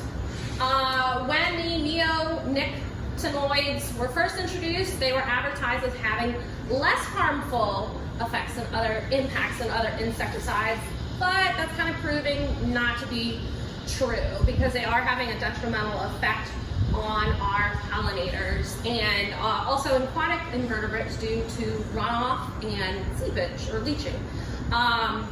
When it is treated with it, all parts of the plant is going to be infected, including the pollen and the nectar. Too bad you can't really see that wonderful image, but from the Xerces Society, talking about kind of the downers of a systemic insecticide.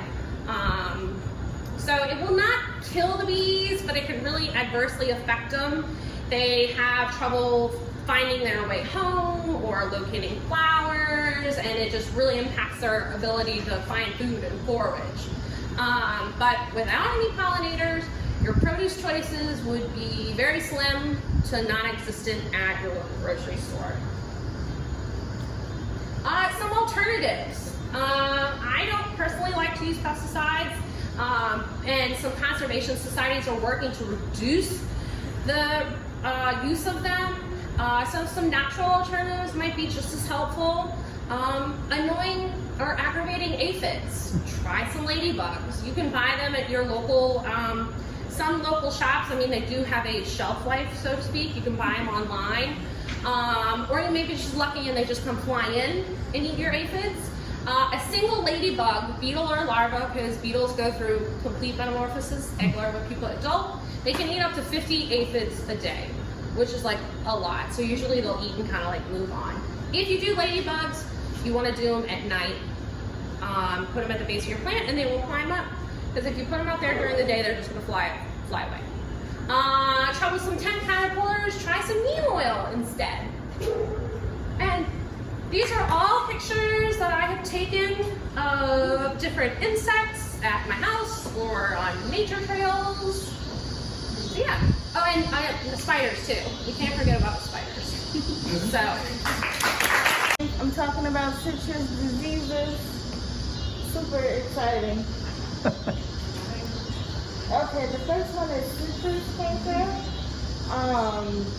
She's not cute. From what I've seen, she's really just. Oh, I'm sorry. Can y'all hear me? Hi. Again. So yeah, this is citrus canker. She's not cute. She's a highly contagious bacteria. And so what happens is you have, like Alex was saying with the triangle, the first thing we're looking at is the environmental conditions. So you look at places with heavy rainfall, high humidity, high temperatures, and particularly with this one, whenever you have wind and rain in the mix, it's not looking good for your citrus trees. So the first symptoms or the signs are you see these sort of raised lesions, and circulating the lesions you have the necrotic tissue, the little yellow bits, and then you have fruit drop, leaf drop, dieback, all of the things you don't want to have. Problematic pests to look out for, leaf miners, because what they do, they get all up in your leaves and things and they spread the bacteria. Just not great. Also humans, us, whenever we do just regular stuff, pruning, inspecting or just moving around the grove and things, we can also spread the bacteria, which is again why it's not great. So now what do you want to do? Prevention is always the best thing. So whenever you're interacting with your groves or your trees, you want to sterilize yourself, your clothes, your tools, anything that can come in contact with anything else. Make sure that everything is clean. As a preventative, it's really good to spray copper as a protective coating over the fruit when it's most susceptible, which is usually when it's younger. Also, get rid of those leaf miners because they are not the business. Eradication. This one is also interesting because it's a bacteria. So you're going to want to just take the scorched earth path, uproot those trees, burn everything. It's just I saw that in more urban places you can kind of uproot and then chip the trees, but I don't know why you would want to. But they said that that's an option. I would just burn everything. Okay. City mold, another classic case of pests just not wanting to let you be great. So what they do is this one is, I guess, an easier one. So because this disease is brought on by pests like aphids, mealybugs, whiteflies, scale, that's what this is scale. So as they eat, they secrete honeydew, and then in the honeydew, it'll mold, and then you have a city mold. And this one is exactly how it sounds. It's all the soot-looking mold all over your leaves and things. And you'll have, I think, significant leaf drop. So it won't necessarily kill your plant, but whatever it is that's secreting the honeydew will kill the plant. So you gotta go ahead on and get rid of whatever it is that's causing it. So yeah, control the pest, control the problem. You want to spray the plant down with neem oil or any appropriate insecticide depending on what you have or what you find that you have. So you want to spray it down, wipe, let it sit for a little bit, maybe a week later, spray it down again, and to get rid of all that mold, it's easy enough. Just wipe those leaves down, spray with the copper to kill whatever is left. And then I think you could just sort of use neem oil as a preventative. Because I don't know why, but I just don't feel like it's good to just always going in and spraying with copper. All right, the last one is greasy spot. Looking greasy. This one is also serious for tropical and subtropical places because of high humidity, high temps, right here. Because this one, the greasy spot is a fungus, and so with the high humidity and the high temperatures, it creates the perfect little environment for the fungus to really do its thing. So this one, I think it starts on damp, decomposing leaves, and so the leaves sort of drop, and then they're all around a healthy tree who's just trying to live her best life. And now you have all these dead, decomposing, fungus-ridden leaves, and then the leaves, the little fungus will fester, and then the leaf who's living her best life, the spores will go in through any sort of openings in those leaves, and then she becomes infected, and then all the leaves will drop. So this one takes a little bit to show up, so you gotta always sort of keep your eye on it, tend to your gardens, and just sort of make sure that nothing is gonna pop up on you and catch you by surprise. So basically, yeah, stay vigilant. Collect those fallen leaves, get them out of there so that everybody can do what they're supposed to do. Again, spray everything down with copper. So the biggest takeaway for me with citrus diseases, have you some copper fungicide, because that's what you need. Also, if you are having problems with your citrus trees, go to this website. It is terrible, but it is very, very helpful because you can upload a picture of whatever it is you're having a problem with, and they'll let you know what it is. Great, so we're going to revisit the Brassica oleracea. Is that how you say it? Oleracea. Oleracea species with broccoli, 5 varieties of broccoli. So broccoli grows in much of the U.S., Europe, and Asia, and it originated in Italy. But we're going to focus on 5 varieties that do well here in the New Orleans area. Maybe. Wait. Okay, so the 5 varieties I chose to focus on are Pac-Man, Castle Dome, Everest, Green Magic, and Marathon. All of the varieties discussed here are hybrids, all recommended for growing in Louisiana by the LSU Ag Center. And we're going to discuss both early maturing varieties, which are good for a spring crop, and later maturing varieties, which are good for a winter crop. I didn't mean to do the thing. So Pac-Man is one of the early maturing varieties. It produces a head that's about 6 to 10 inches wide. It takes about 50-ish days to mature, so it's good for that early spring harvest. It does have a flatter topped head, so it's not ideal for rainy climates because the rain will sit on it and kind of rot it. It does produce a lot of side shoots after that main head is harvested, so you get more broccoli for your with most of these varieties actually. And if it does get stressed, it might cause buttoning up, which means that the head does not grow very large. Instead, it sends up like very small heads with like little tiny leaves, basically. And I've included some recipes with these. So this recipe is for magic broccoli, which I think is just roasted broccoli.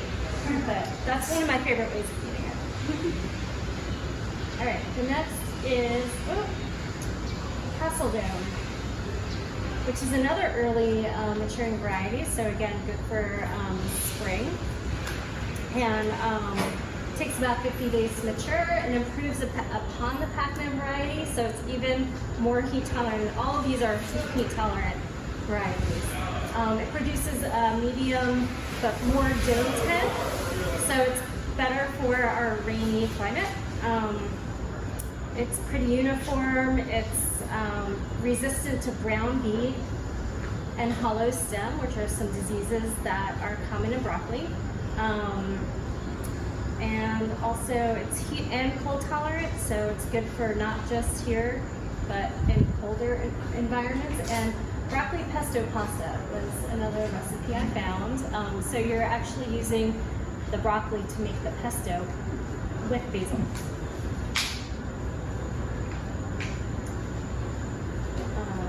Everest is the next variety, another early maturing, so good for the spring.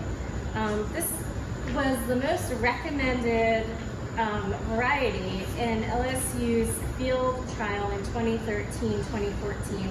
It produced the highest number of heads, and it was the most marketable. So it was pretty well recommended. It's both cold and heat tolerant, resistant to head rot and downy mildew, and brown bead, and again, it makes good side shoots. So the broccoli and quinoa salad recipe from Bon Appetit looked pretty good to me. And then Green Magic. This is one of the late maturing varieties, so it matures in about 60 days from transplant. Also nice well-domed head, good for wet climates, produces lots of side shoots. This one freezes well, and so it would be great in this broccoli, cheesy broccoli soup recipe. You can freeze it and then make that in the winter. And then finally, Marathon. And this feels like it's been a marathon presentation, so I'm glad I'm ending on that one. Another late maturing, very cold tolerant. It's widely grown all over the country. And so good winter crop, and caramelized broccoli with garlic. This is what I made the other night when I took that picture. So thank you. Okay, cool. When we got our topics assigned, in hindsight, Maria and I were actually talking about that we sort of had similar stuff. I think in hindsight, she was supposed to do the hosts, and I was supposed to do, mine was actually called 5 Pollinators, but where she did a great job just sort of explaining all the fundamentals as I'm trying to do. I sort of took it in a weird, strange, eccentric direction. There's really almost more like pollination theory, but so here's 5 different fun ways that things can get pollinated. Unsuspecting birds that were hit in the face. This is called puff pollination. And what happens, there's a plant, and I can't pronounce it, but it's somewhere in the Andes, so I'm probably never going to see it again, in the bottom right-hand corner. What it does when the birds come up, all the pollen sort of puffs up and it gets it all over the bird. So then when the bird goes to the next flower, it pollinates. The other one is actually where that's sort of a quick delivery mechanism. This is more the slow burn. And that's actually an Amazon water lily, which are the water lilies out here, the really big ones, I think. And the way that one does is the flower opens up and the beetle comes, and then the flower closes. And it holds the beetle for like up to 24 hours. And that way it's making sure the beetle's nothing else to do, it doesn't kill it, doesn't eat it, but the beetle just crawls around and gets pollen all over itself. So once it is released, then it's able to go around and do stuff. Where those two are sort of more mechanical stuff that the plant does, this one's more, I know people don't like slugs, and I have probably 30 hostas, so I don't really like slugs either.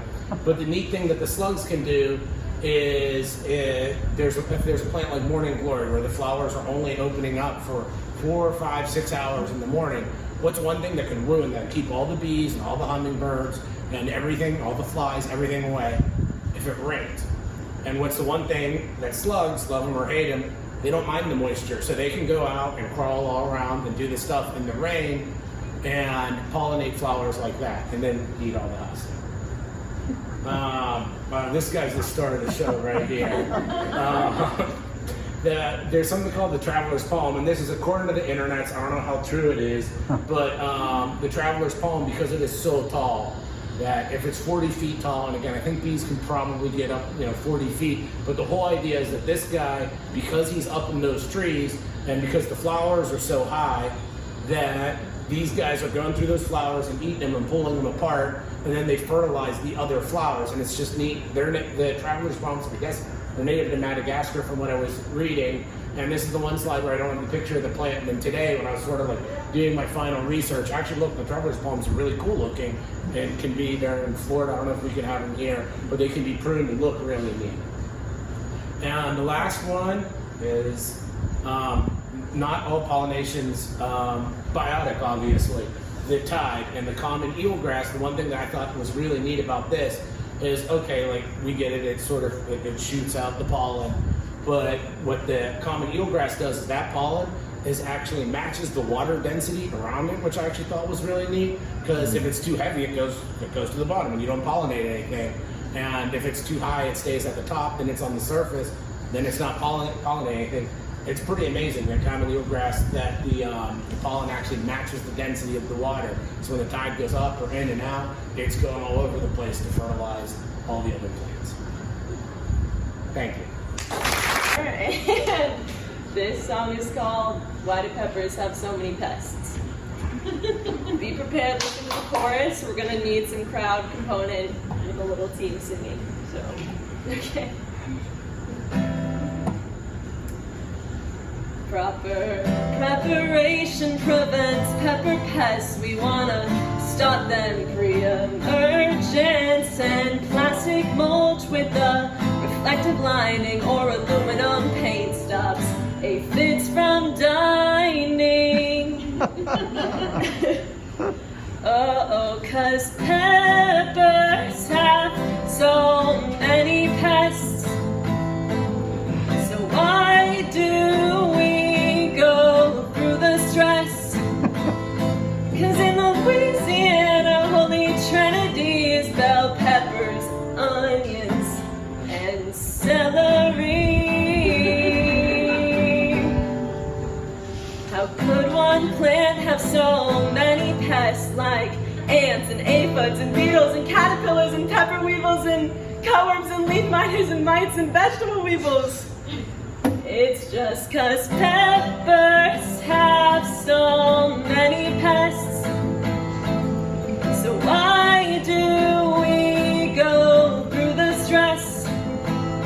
'Cause in Louisiana, our Holy Trinity is bell peppers, onions, and celery.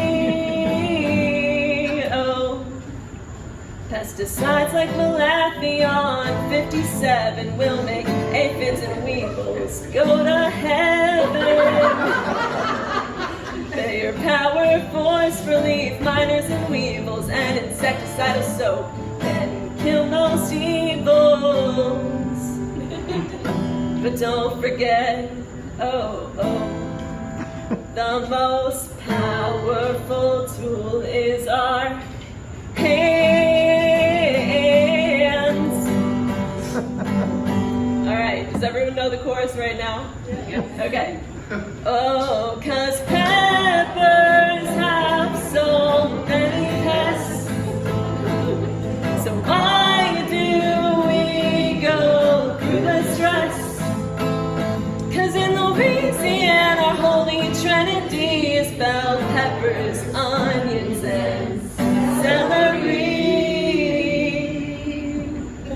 And while it may not make much sense to some, we just love our local capsicums. Thank you so much.